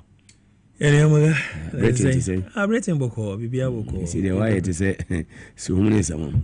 Oh, because I said, Umunya, Bia, who are them. Base fine. Base in I come on. Base BI fine. Base BI. North, South, East, and West. North, South, East, and West. Say, Henry. She said, dear, South East, and I say, East. Is it East Nijinaso? South East one. There be East and East London. East London. Stratford. Yes, Barking Road. Wow. One of the Jinamo. But Goku has started Soren Kakra. Go for Jinanaso. Agrobaso. Agrobaso. Legends. Voso. Yeah. There be Enuegu. Okay. Yeah. The Bakubina never batesi dogs and cattle. Fast aquanusun. Yeah, very simple. We say, where's the Okobatesi? We just post office on the right. Juicy. Yeah, juicy is very good. And I for take it for maybe a pound de car. No, they bear no go no beggar, or call beggar now. One tree out. I'm a great me. No, they can't eat pounds. I know they buy. I know the Johnny Jow. No great me. To take you for Nancy, I'm a so bad Sandland and call Baba Shop. Unity. At Tuskabunipa. You tell them tea, and I'm here. She from two other Boba.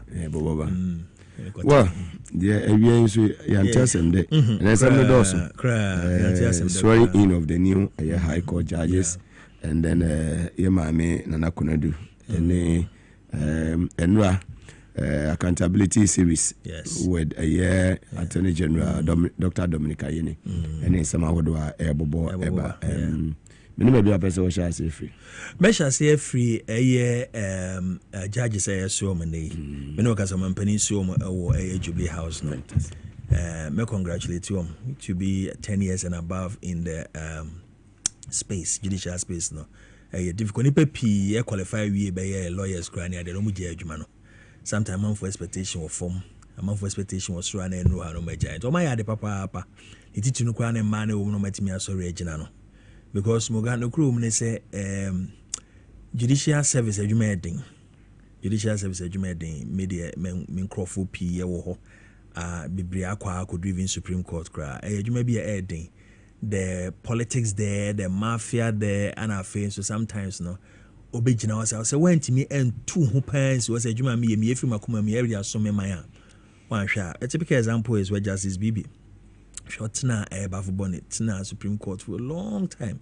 He was overqualified, long time to become the Chief Justice. Very, very overqualified. And so, no kro kanti eni pa bi empa no kro no mo bofa no no mo bofa no eni kura no kura eba ye kran na ase eba beto na ase se onko no onko ye adwuma na eni pa bi asan sori and ebi mi hihye bi agi se ye mfata abon to ne so se ntimi kura nso ye ne in na ohwe we nyina ohwe obra justice bibi abo abedu sa abe ya oyobi kura ana yese o man ho do ana wo Supreme Court enyo man ho do anko obejai kura minim justices be brea ya ene so mo mpati kura de bia se adwuma no kura de da so ebejai ebejai abone wonyem ponche enu nti no kura kenti wonyem ponche no kura kenti no ana se no no benkum obeka chose benkum ni fo obeka chose nifa ana de wo ye ne so anya justice boni obeka kire enu nti ni papi bi e wo ho no mo mafia ne cartel nenso no de nyame aka anebem enti no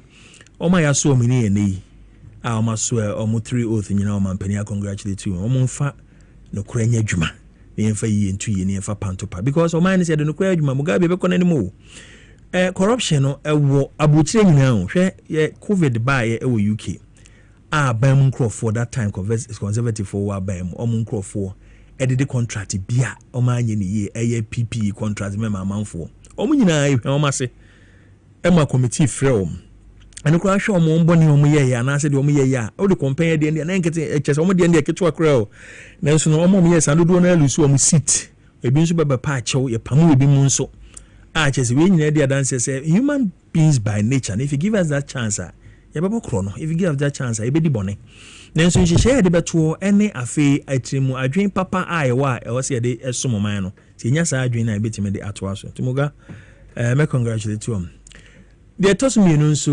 Nana Kunadu Ajima Rollins 1948 to 2025 76 years yeah that's long years Muga that's long years and we can only pray to God say ready to do even 70 of it because they say near Danya they be make us one I want me this 60 70 80 you can na magic be na makoji adrobi ne mu ma ebi no mo because ye we 40s cry ye Danya ne to better be won basa we so nice enti am for 60 70 ni pebe ko bi no so enti why are the papa she was a pillar and bibia so ready ne be we as be no to me she accomplished it. The last time I who the video was say okọ na asante him ayi no o Kumase and what na came na mu se no bi kan kran hye bi kire no and no what na came no there ni panas no what na came she was looking well she's all the time looking well on the so she's all the time looking well very hearty it me say we free mu kra and ewie na me say oh na no yare da ben na so where meetia we bi e courage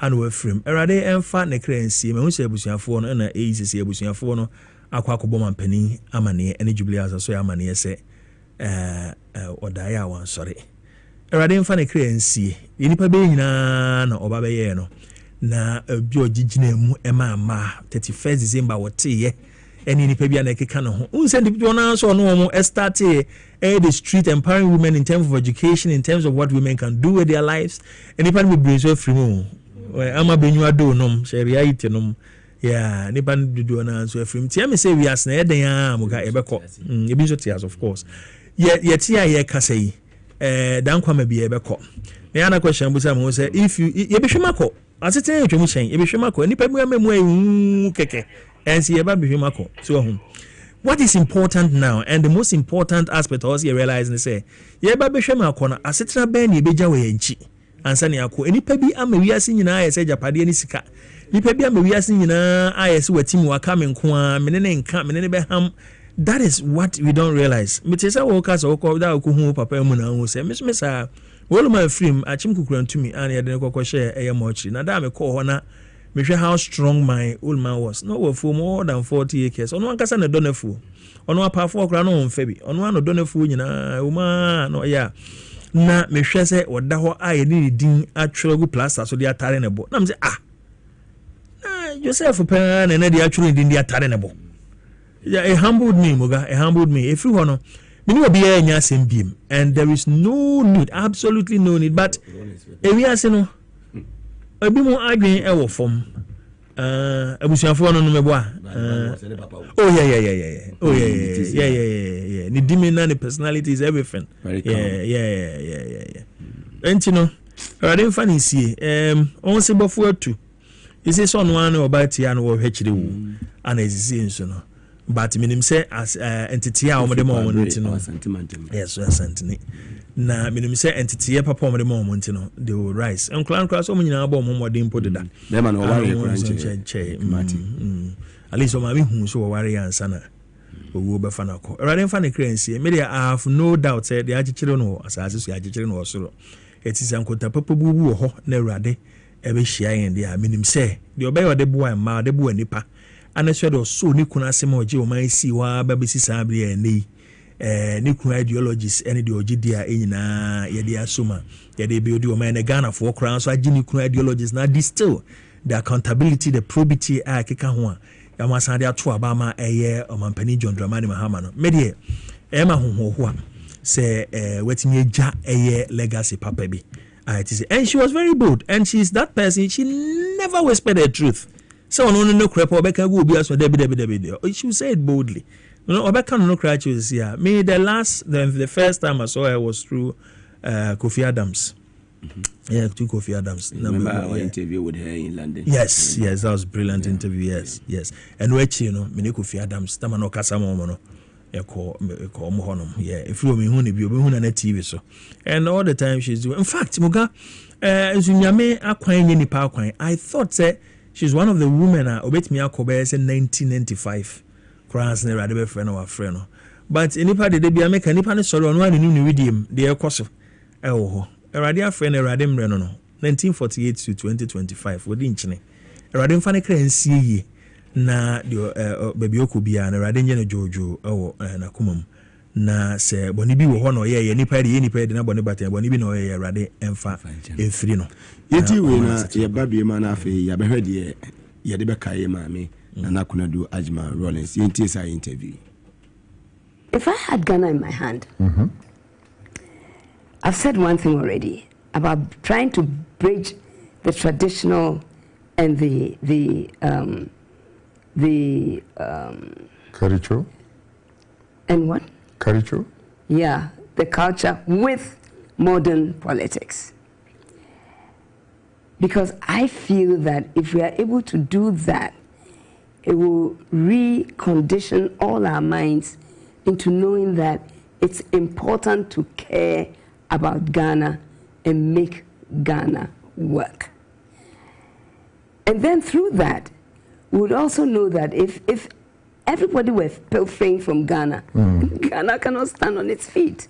So that is one thing, other thing that I would try to use tradition to address. Because as we were growing up, we were all told that for you to steal, it's not nice when you say it in English. For you to take money that is not yours, let the money get embarrassed. Let me put it that way. I think you understand it better. It is not only illegal, but it's immoral and unethical. Totally immoral and unethical. So, and the traditional thing can sometimes reinforce our behavior and our behavioral patterns to such an extent that there are certain things that we would just not do if we just put ourselves into a traditional setting. So that's one thing that I think we should look at. The second thing, Shaka, is the fact that if we look at our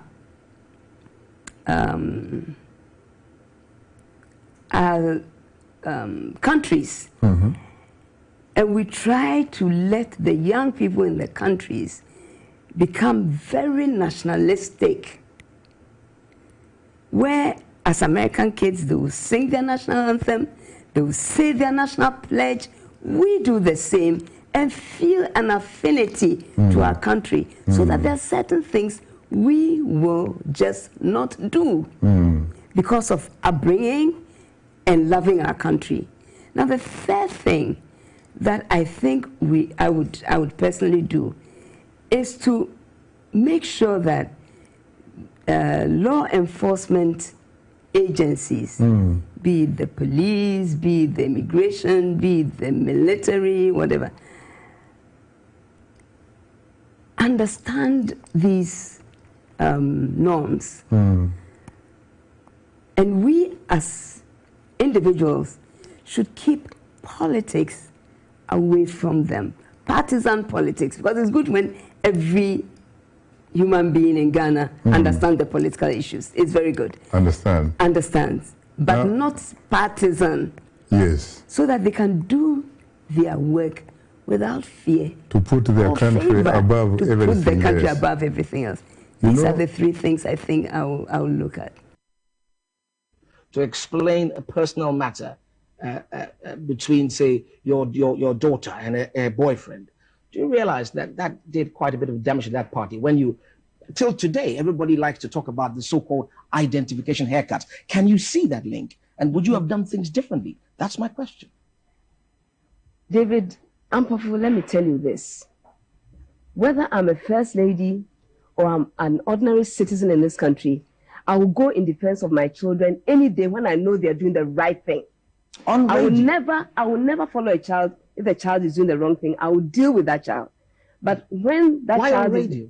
Because that's where they were actually dealing with her. But is it not almost petty to descend to that level? Because don't call it petty. I don't know, maybe if you have your children at a certain age and this is going on, you can call it petty.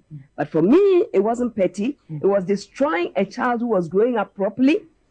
Destroying that child totally.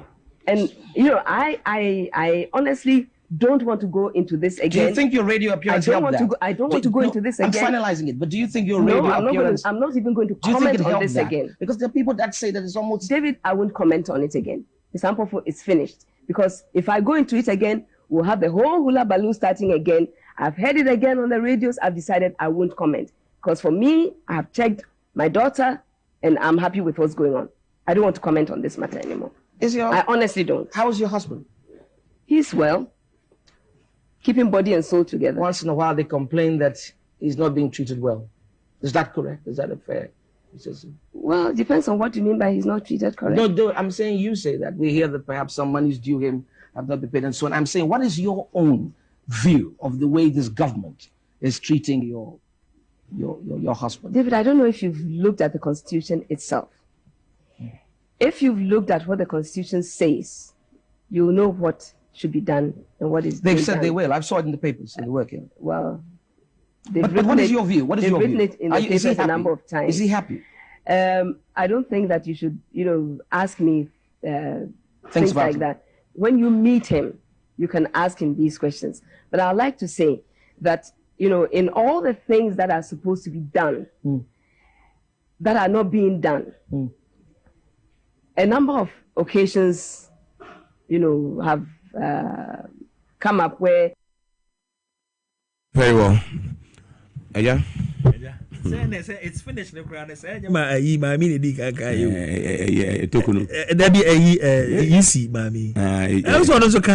not going to comment about it again. It's finished. Yeah. The law is the law. Yeah, it is finished. Let's see.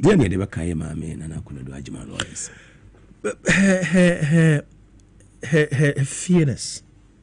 She was a very fearsome person, and she had always stood by what she believed in. Former President Rawlings, time of the era 79, 81, the woman has stood by him. Baby, uncle, I was your forgot between for the derby, and then an auntie. Bemaka crabin what you two, no quack you cool, watch never ever call maybe. And if I be to two, gonna assume, sir, me sure say, Omo encounter some of these things, even themselves, within the nuclear setting, no more. However, was standing very firm, and I need nuclear man on so sorry, none so bobo, man, no empower and man. Bonichi, papa, that's the word. Bonichi don't papa. And ultimately, I can say, former President Rawlings, a success be brave, do na so free no obi wo ha the Manti teams are excellent because on say Bibi on say Bibi former President Rawlings can say during revolution time no nyina na do na onafie oda sojalai no me ade but obai hwi nyaya no na hwe mofra ne nyina and reason man kra no so kama mko school papa me nyina timi sua ade ko manim kama and I don't think say they got favors bia yɛde ma wɔn because ebi anɔ papa president yɛ because mutu kwan kura ebi kuro school aburukye na yade a menyɛ sure sɛ wɔ Scotland wo bi bɛ ma any favours bi a wɛntumi ampaase obi ntumi ma ɔbɛ doctor wabɔn but wɔn nyinaa nso ɛyɛ ade papa Mugabe Maase nso deɛ yɛ ahohoɔ sɛ Nana Kunadu Ajima Rollins ɔkɔ tech o. Okay, Key University. And a college and I'm one wants no. Yeah, no College of Art, no wants no one to know. Radin Fanny C. Pa. It's a Ghana Bekaino. Ghana Bekaino. We can never write the history of this country without any. Not a fourth republic. Before. We can never ever. And ever. This democratic dispensation. This yes, we can never. NDC for Bekaino throughout. Bibi Cross or Kote Party be.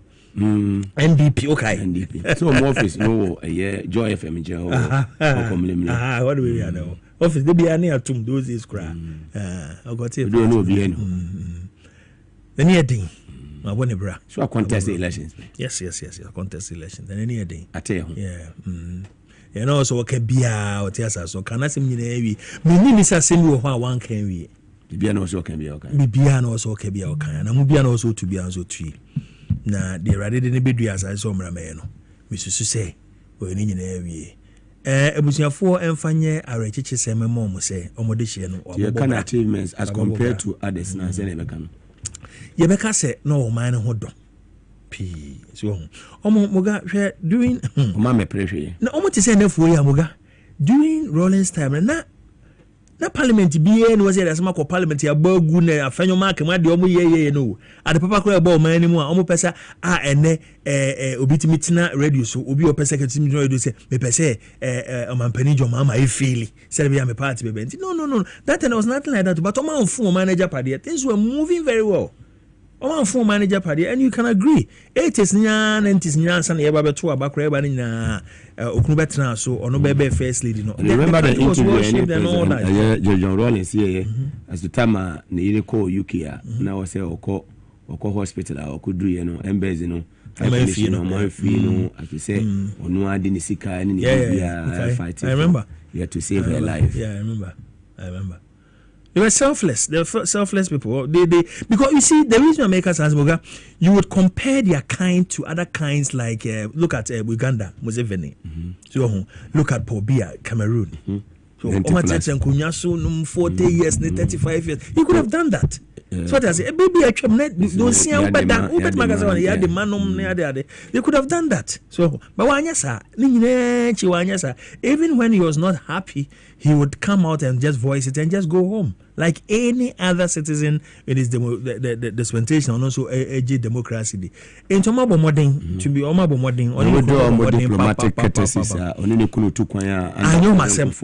No more Johnny the normal queue now or more etukwan. I know myself. And that is the difference between ordinary people who come into office. Well, Rollins was very ordinary and he lived ordinary life to his death. And she was also like that. What does he? Ono crowd here none chi will be as former chairman Rollins. What does he? Then so no obe gene ideology ni di no be g any pansu di and I feel so the people who made them no any power omani omodiano they respected them so much. So and so nekra no NMS any pan be na omu enipa simply because they've been in some position be and I say omu pempen so be into omu for say that is just about all.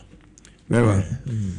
Live on TVS wise and also on Power 97.9 FM. Koma etwe efa ye maame na Nakunadu Ajima Rollins and there wato na nanom Sedo ewo Rich Hospital na just say news aba beto yen enim ama office of the president yenua honorable Felix Kwachufu so ye kasama for the my excellency John Dramani Mahama president of the republic what the statement about bonte ya just say some media or my Ghana ye try dwadwo den en fast like say my na boafo Victory Garlic Maase what Dr. Anka ene wasa obi a untumi ni di yie aduane no kwa besi w'anim a okon no aduane no beka se loss of appetite wonya victory ni bi na abobo eboa ma moje timi di ni peduane mo ofrisa ni yie papa menu aba wo konfikire wa ya se bo dwedwe wonya victory bi na no ma ebetumi aboa ma ja bosome so a oso ho atumi ato saa nso no bi a wo osanso no won udidi yie na wanum adui anupa ene anwumra tumi bo ni peduane yie papa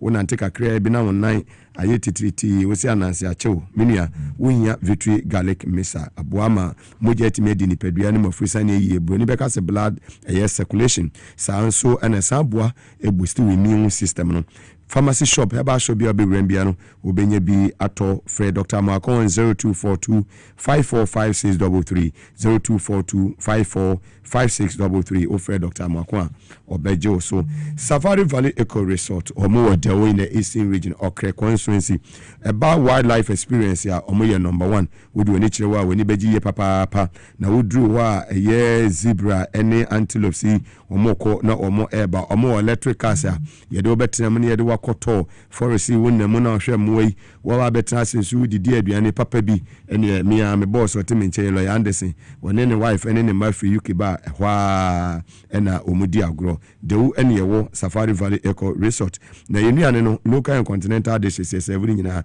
an environment where very very conducive ya udu wa woni beji we ye papa holidays bi woni ebusu ani adofo no mo fo moni enchire ho na a conference bi na more year meetings bi government department and agencies mo nyina mo di money chire wa money so ebeji ye papa mo be mu meetings mu bibia be ko kama o mo ye swimming pool and gym bibia ewo aso Humacha Kwan will do in the Eastern Region of constituency for Safari Valley Eco Resort on 05969143994 05969143994 ofra omo ebejoso S natural mineral water in Suni Enie a year na be free a wedding engagement and na say water no edia frado fubiano in Suyana Ghana for United Ajiatum would when it 37 Abebrese Street ewo usu SYZ broadcasting here obi home Sir Robert ya dudu bi apebia no nsa ebetumi aka and also by Clifford on 059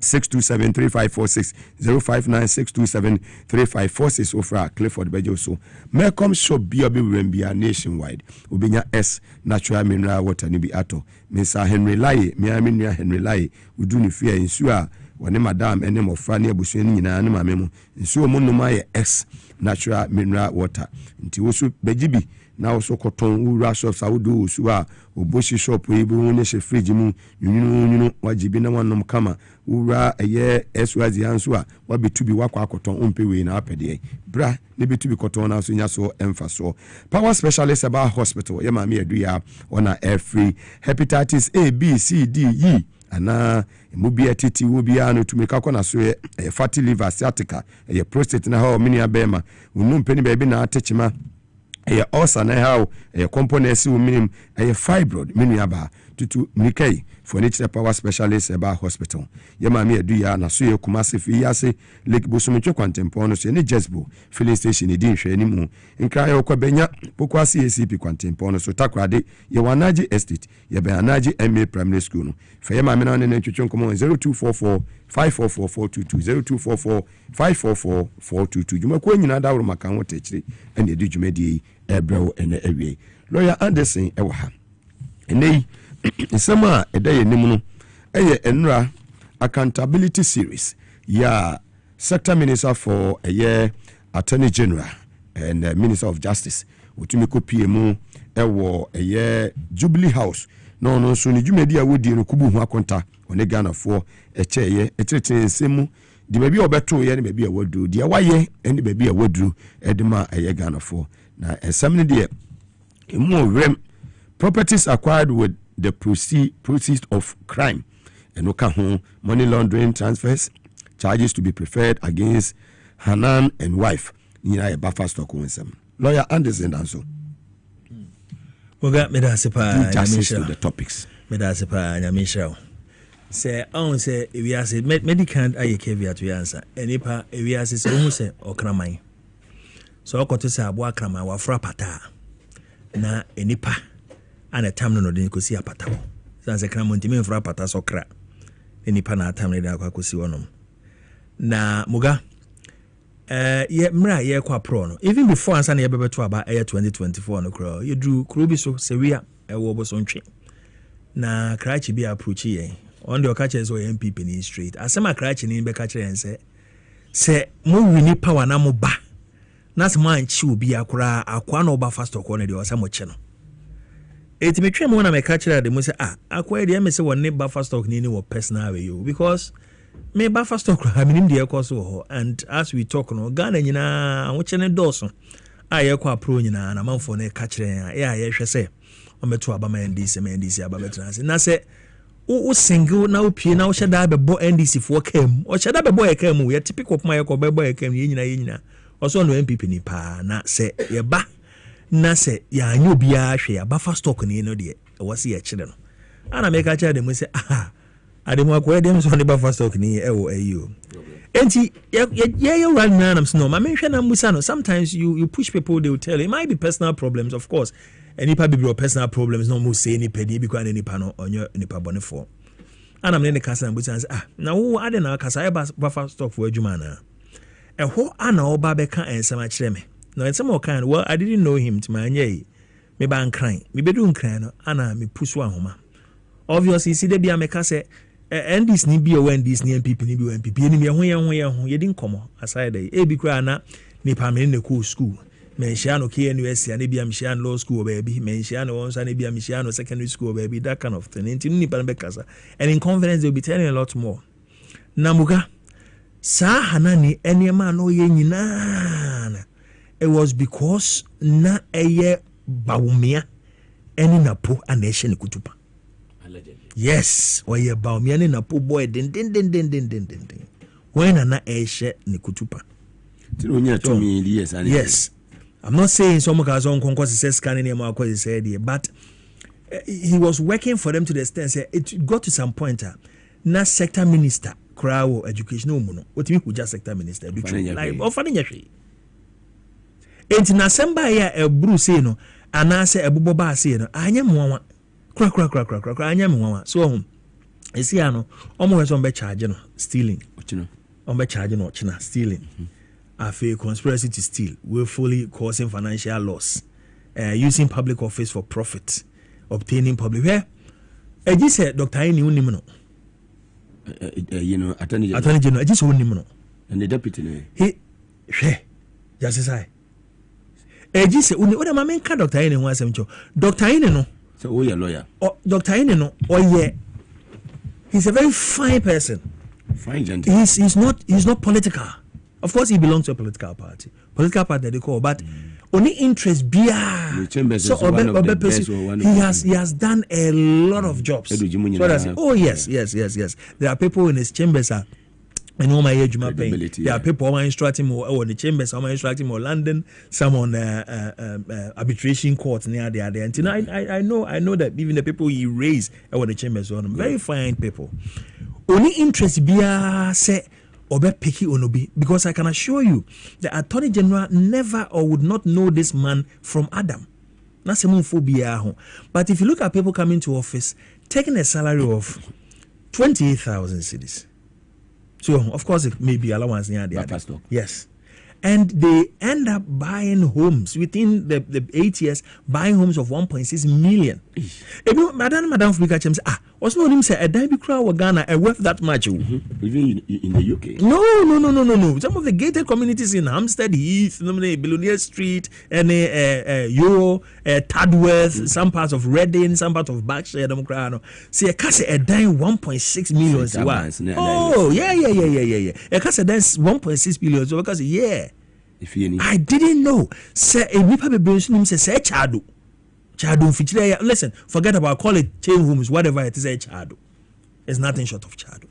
And so they might to swat a bit me out of Sawi. No, but you can't say boutique hotel out here.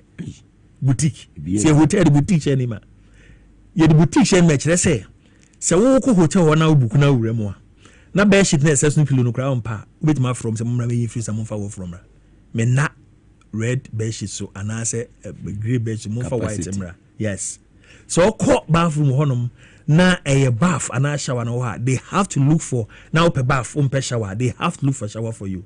The boutique simply means that it is cut to what you want. And a personalized hotel. Boutique hotels are very, very, very expensive. It's not like even the general chain now was a yes.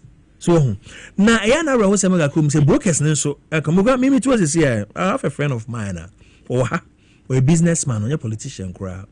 Now or friend me so better than England because of mom you know he wanted to buy cash. A dining is about 380,000 pounds. And I make a chain and say, listen, look for accountants in Ghana. No money accounting working in a next year they also would change now. As not this can because this can never be drawn ma 380,000 on scrutinize every single bit of it. Be on your free. Yes, sometimes when you can't have accounts for 6 months, 7 months, you would expect some people savings. So they take your salary, right? You take your bank accounts or salary come. Normally they compare. Say you account 28th, 29th, and we come. If you are saying say you're saving or build a deposit, deposit now. You go through. Your law firm one of them, law firm Robert Simon one. Say your conveyance, your 2 diamond man for.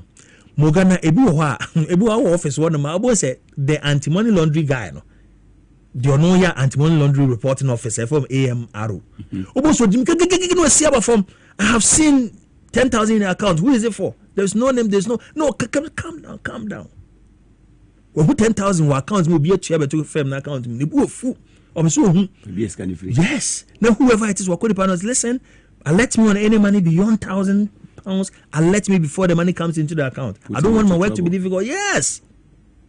So, but here we have brokers. Yes, this time we have brokers taking $1.6 million. They are not finding out where the money is coming from. And estate developers, but they will definitely be brokers. Clearly, on fast 1.6 million. Who is checking? The Republic Bank accounts here, any account, but is a Republic Bank, any other bank, who is checking all those things? We don't care. Ghana, any party physical go bottom, not their to catch, not them. Sana this any American, but no be caught a bank. Yes, won't me cry. Every single money that goes, sometimes will be deposit of £30,000 deposit. And if I CSICA for better, it be 4 years, 5 years, or then you CSICA require deposit. Na a dano motor, but the CSICA and coin free. It makes sure my bosome. Now, a contract for them to move into their new home. Bosome no man cancer for one. Omo accounts a yaba, omo deposit ababa bechere, omo bank statements ababa bechere, omo pay slips ababa bechere, 6 months and 3 months a broker SCBBN where there's no problem, lawyer CBBN where there's no problem, na anti-money laundry officers no egu so lender no egu so no. E do kra e mortgage o. I will be a lender is to buy the house, na lender no egu so no. But here we are, we just do anything. Yeah? Omo one day so say Sortina Enterprise transfer sika 16 million. 16 million is about £1 million. 16 million into this. Now, you see, they make a chairman for say, well, and for reasons so happening, I keep on telling people there's some lifestyle bit may lead here. Over by penny, you can't lead that lifestyle again. Stop it. And it's for a reason. Tama a private person there, you can do all sort of things. So, chief executive, there's some lifetime because it will be an why do you think say parliamentarians? Yeah, parliamentarians you. Omoko parliamentar. Me so me na. Adan me ne parliamentarian baako A+ na also your court na baby didi. Ana na ye nyina say ye agree say be petla apie didi. Yes ye be ko baby o spinters. And one question be say dance baby ayekono abontine yekotena na say a restaurant no so omo inside omo outside no so when you call say train say because parliamentarian there are certain things also mo hwefu or maybe I don't care though if there is a enclosure kakra bia I'll be fine, but there are certain things you can't do again and as won't mean because of baby edo ababetena no so be kwa kwatretina abontine we didi basa and any maybe e ka ho.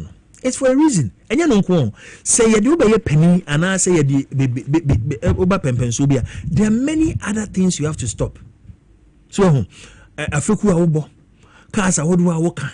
Obi can say only private life, but when you come into the public space now, you have to know, say, the public is now looking up. Now it's the public who pays you. What I say, and if the public pays you and they're expecting certain standards from you, you have to lead that standard. In fact, even how your social media pan out no credit, and then Mugabe no can say UK, Oka Kopejuma. Wako interview na almost tell that transfer social media handle na. Almost to be quite 3 years. No more anyama watch rochro.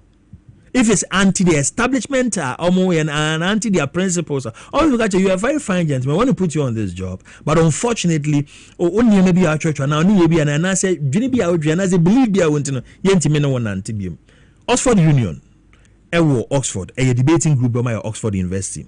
Cratch baako was so nania ko ebi omukuno America boni tu omsni views obi na ko boni defend cake Charlie as them no bi ko boni tu ekuno and Oxford Union president no eba be chro bibi akin to say as any day or we say as akwana ya boni no ne akwana ya debate da Oxford Union no. Oxford Union no for be say yen to vote of no confidence in tiano enipa 1500 kokoto no 1230 say yempamono we need to be the head of Oxford Union debate yempamono.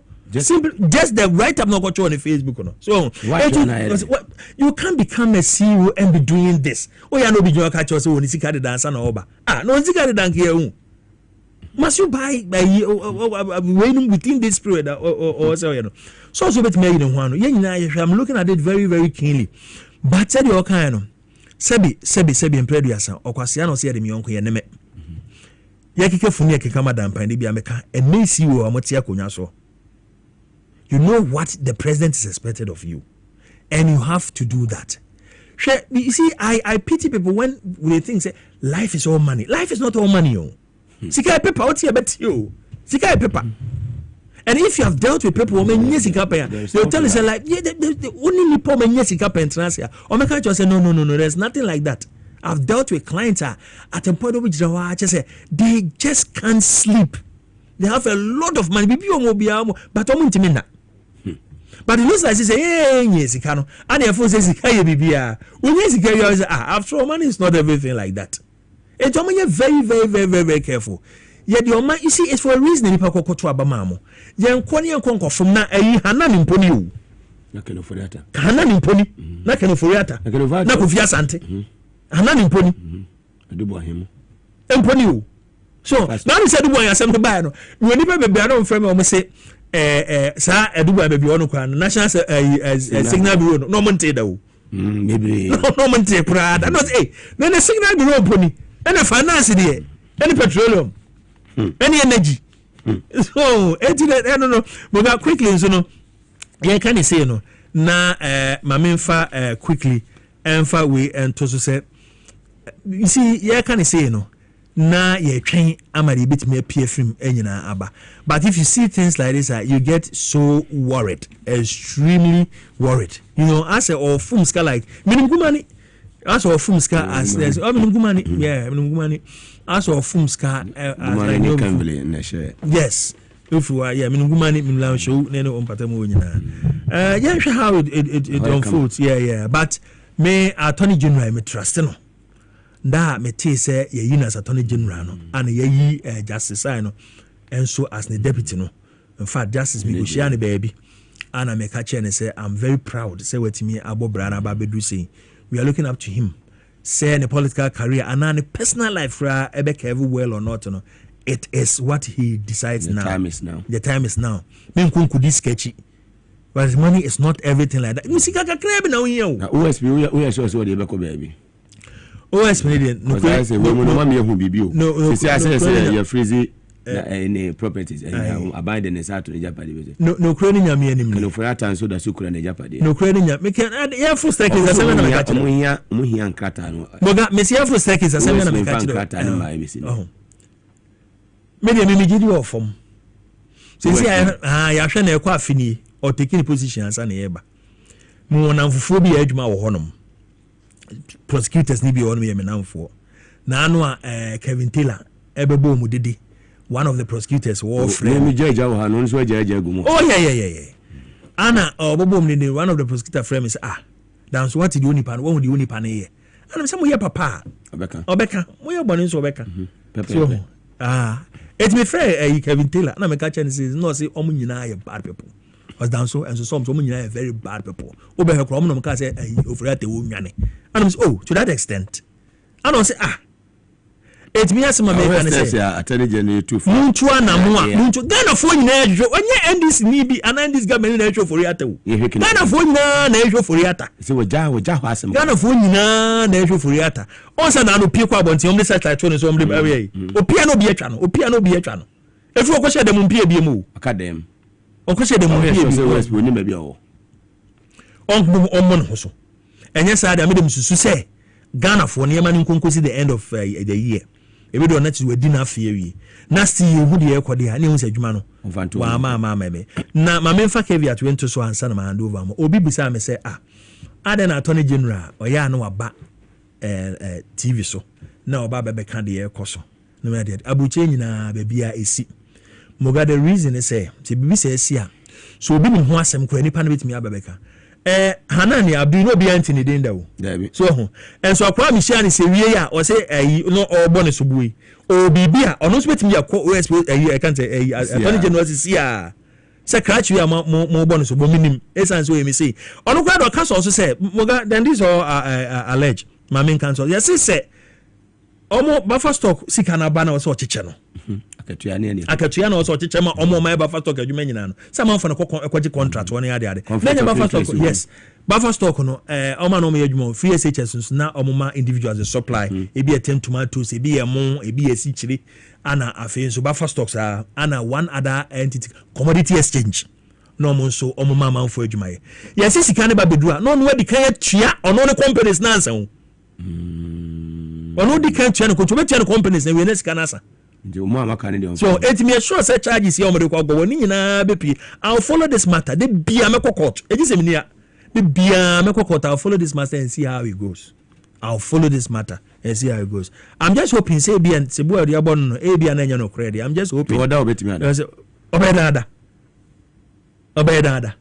Na se ba ku bia na o kan wo sei. Me mu ni din but me pema bo ni din. Me ne me na mfu bi to de bia wo from some nko pacho ma no. De bia wo frɛ wo. E from nko pacho. O frɛ me na mfo no so mo nkonko pa nim so ye pa chew asema eda bedwam ameni atim pani anim ebi betima ayira ahweni aye den atim pani anim eno sana o bezo jese da bi ye ntwa so ebi mo kan sa ati won pem but ampem de o ma de ati wo panyin anim panyin be ma na oba Mugabe ya twaso ti na me kan said ti abi chire say be Emma Mugabe o sakra da gwajo sakra ma me say wa sai etu a ekufu adu papa mo ko fa fi nyina me say wa ni onim ni nyina wasi ma bi bu ku ma say na efe ma me say wa not to etu ba fo kuto azante hiri chia me etu ni nyina da edu da bi da na ekufu adu ka no onim de o ka yiwe ni ye Alhaji Abbas ebe wi ase kwa no se eye obeche bilamte ne papa eye obeche bilamte na nkasa eti ni din no no manufacture bomb e wo poku ase na za se book wi na bi before be good direct e me to pronounce for you please ya se mo ya bro Alhaji Abbas me fa na me fa the crazy already ye be ko because the reason why I said or kasa asem ne say Abamanfo who the ekoso. So what I say, this case no a sound or political connotation because some of these people they go all these because of politics. Hanani one everyone because buffer stock. What else? We been in the background, but because of politics, yes. Yeah. Even quite damage baby bro. So anka one deep side position man. It is important. Someone for who the. Well, good say want to be MP man. Say that they be wait me call left and right. Abasa.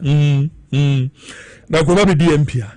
Ana sa asubu nye dia bona obe kwa no babu obe ama posiga for de bia mo empty court de be da be no be ni ho afi we nyine ba ko anyewa mienu benya mienu anya miensa benya miensa na benya too much yero so ka ho bi na so mo nyom no mo yero na e why do you draw the family into this? Yes. Yeah, why do you draw now and some of them are so greedy say they don't even have trusted friends they're able to do this thing with. So they say, what are they now? You need to say two way. It's when we are seeing your only trusted friend be a crab with my trust. They are so greedy. They don't trust anybody. Nobody also trusts them. Takes all. Winner takes all. So Now if you go down, nyame ankopra go down. Now you also go down. You chop alone. Uja o mama hwan. You chop alone. You chop alone, you go alone. Just Adam kan. Enye sa, enye kwa bi ase nkwa na woko. Ofe. It's also omo careful. Also me careful, especially kura no NDC for wa ban mu sisi ano. Obi anya hweye. Obi anya hweye because se Ghana focus me transfer kura na aban ansesa na NDC aban na be transfer. Leadership will change. Bibi a odon special say leadership will change. Yes, also we seek legal advice, no seek legal advice. Moga leadership anya din. Just keep a clear conscience. And yet, this answer the man for money. We've all been in leadership before. And just keep a clear conscience. Why do you papa nante? So, Anna Mugama men can create Obia wire bonny BM so ebon, Obia papa BM so papa. Exactly. Obia. Oh, every single. I could already 10 years. So, Udi papa, when a man who Debbie. When him say when you'll be Debbie. Now, I've been saying, no, 9 films can I be your court tamale. Yeah, evidence we could test again. Where that was Tamale was in before the elections. Before the elections and after the elections. Yeah. You call for a year. No, that was the manifesto campaign launch. That was before the elections. Yeah, call money control BBA Okrumon. Now the government lands near there. Oh, then people were too greedy. They were just too. What's the bias and what to do? How? To be honest. A bias cantonment at 307 Ghana cedis. Ghana cedis, $1. 307,000 Ghana. That's 3 billion. Cantonment as I say. Sesha. That's a Kenyan local could be. And then a Burukreton say. Thank you. Every kitasi creton. And you should the amount involved. Oh, yes, na tika crop. I will escape a base. No one will be about watching me, no, the number. We go view you are. Oh, will be about watching me, no, the number yesterday. And I want you to call to me, this way, yes, Kenty. And our champion run inside there, yes, Kenty. And our Dan was said, 2 hours beyond so if you die number 1, what number 2, 2 hours beyond so I could die because of your motivation 4 or 5. A boom. And then more you do. There's any panya just one phone pa. I won't find power. Fire. Say the words. Me fugu grab shots will be able to also. Nah, they will go from so. Me also be able to watch me. No, the name. This is a good for you. I don't buy Ghana for no watch me. The way US time and not the way Ghana time. But you will be baby na what the coin. No. A brand here was this you. Oh, you don't want yeah, see, it's too much. It's too much. It's too much. You don't need all this. You don't need it. So, Obi Kase more because Obi Mpebe funny thing too. Obi Kase Obi money in Yesko. No. There's money in politics. Don't get it wrong. There's money in politics. But these things like this are just annoying. I mean, they're just this. When you be as a and then you'll be Obi dragging it into this. Oh, come on, my wife can never do this. No. It's a no. You can't do this. Because you don't need that. What do you hear there? What 1.6 million chain homes are dying a day as chief executive? What do you hear? 3-bedroom house in country, 2 bed dying. What that child or no chain homes on 1 bed kaka? What bedding? Maybe a question beside one man for no. Maybe someone for say, what this what the bed day? You don't need bed. Just make your maybe a wife get what the Unya Sikanya now watch. And I'm Sika the bed. Why the child? You know this kind of bay. You see, because it's entrusted in you to give it to other people who need. Now it's going to be now for which them are the yes. Support the needy ones. Anybody too greedy. But Africans now, because that's our problem, Mugabe. Our perception, on who is a successful person is inherently bad. Britain want to be. Debbie. Na Prime Minister Tisakre so quite man oh then na be so what dan be me MP our me area me Chevron McDonald our me area adano me obaba shop na obe park in the car afi na me say Chevron na be guy ba ko say MP no na me say na no car o use ni na me car no go here or the shopping ko akeke o here or the train ko adwuma it's your call as danom near the quiet shopping. Say be on for taxi me feel not the rubber bag near the car not the car titi to I say a yaris no. That's all what she needs. And she's been an MP for over 25 years. Member of Parliament. Yes, good standing. David Lamine yeah. No, very fine lady. Why MP for a long time. Or that you be Mugabe no kasa odi busa UK ni bia woti opa wo ho kire wa twa MP as a lawyer crown sometimes we push bibi home office ana nkwa me just listen let me write to MP now write to your MP now your MP chiro o chiro MP at 24 hours now MP a chiro back me di echira ma wo oba nya school me di echira ma wo o paper akwa ko chema che me di echira ma wo MP na adwuma mo ye they are there to serve. Yes, of course.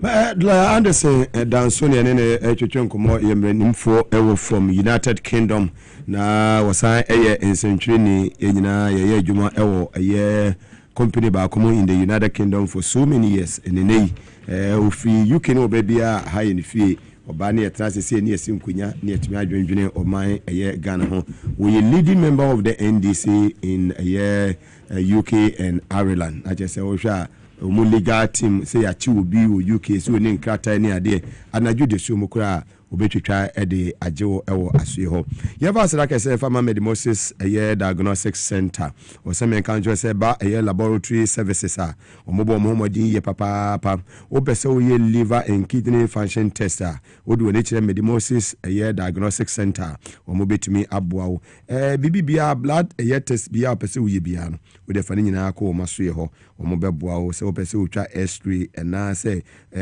sin o pese o pese de o sin esitie obese oye cleaning oye bibia dental x-ray ni ekeka ho nyina no Mugabe Maase diagnostic center omo betumi aboa omo akira kwan ewo dental barrier omo ni dental police station na edi enhwe ni mo betumi afre Mugabe Maase on 0244 068447 0244 068447 ofra omo Ebejosum Divine Hope Herbal Center. Omene de otwa herbal powder de aba edwaso na otwa herbal powder no nya bia obi a usisi waist pain won se usisi wo pa sciatica hwenwa fi usisi echi ebesi eye wonantem unya eye otwa herbal powder ne bia fagunsuom ne wo tia no afagu nsuo de se nsuo na ite se ehya se enwunu na wo de agum na wannom anpa ene anwumre ebebo yi papa koko ne se fifi wo ana se wo nipadua ne baabia no wonya otwa heba powder ne bia ebebo yi papa bema wa ye mre ewo mpem bema de wo se otumi bo adwuma yie ne afa capacity bema obo adwuma yie o ye nkrani etimi fe ne Henry etimi fe ne Lai bema obo adwuma yie no wo ye achimni a etimi fe ne Sankofa na chese omobo adwuma yie papa na Kevin fo ne adefo no de no mu di akire Ralph fo no mu di akire bema de wo so obo adwuma na yetumi say yes we kisi we ima we lati na chese obo adwuma obi so anatenka ewo fom bema de wo so utimi bo adwuma yie ne fa watenka and we do media brand be friend atenka sanse obo adwuma yie ntino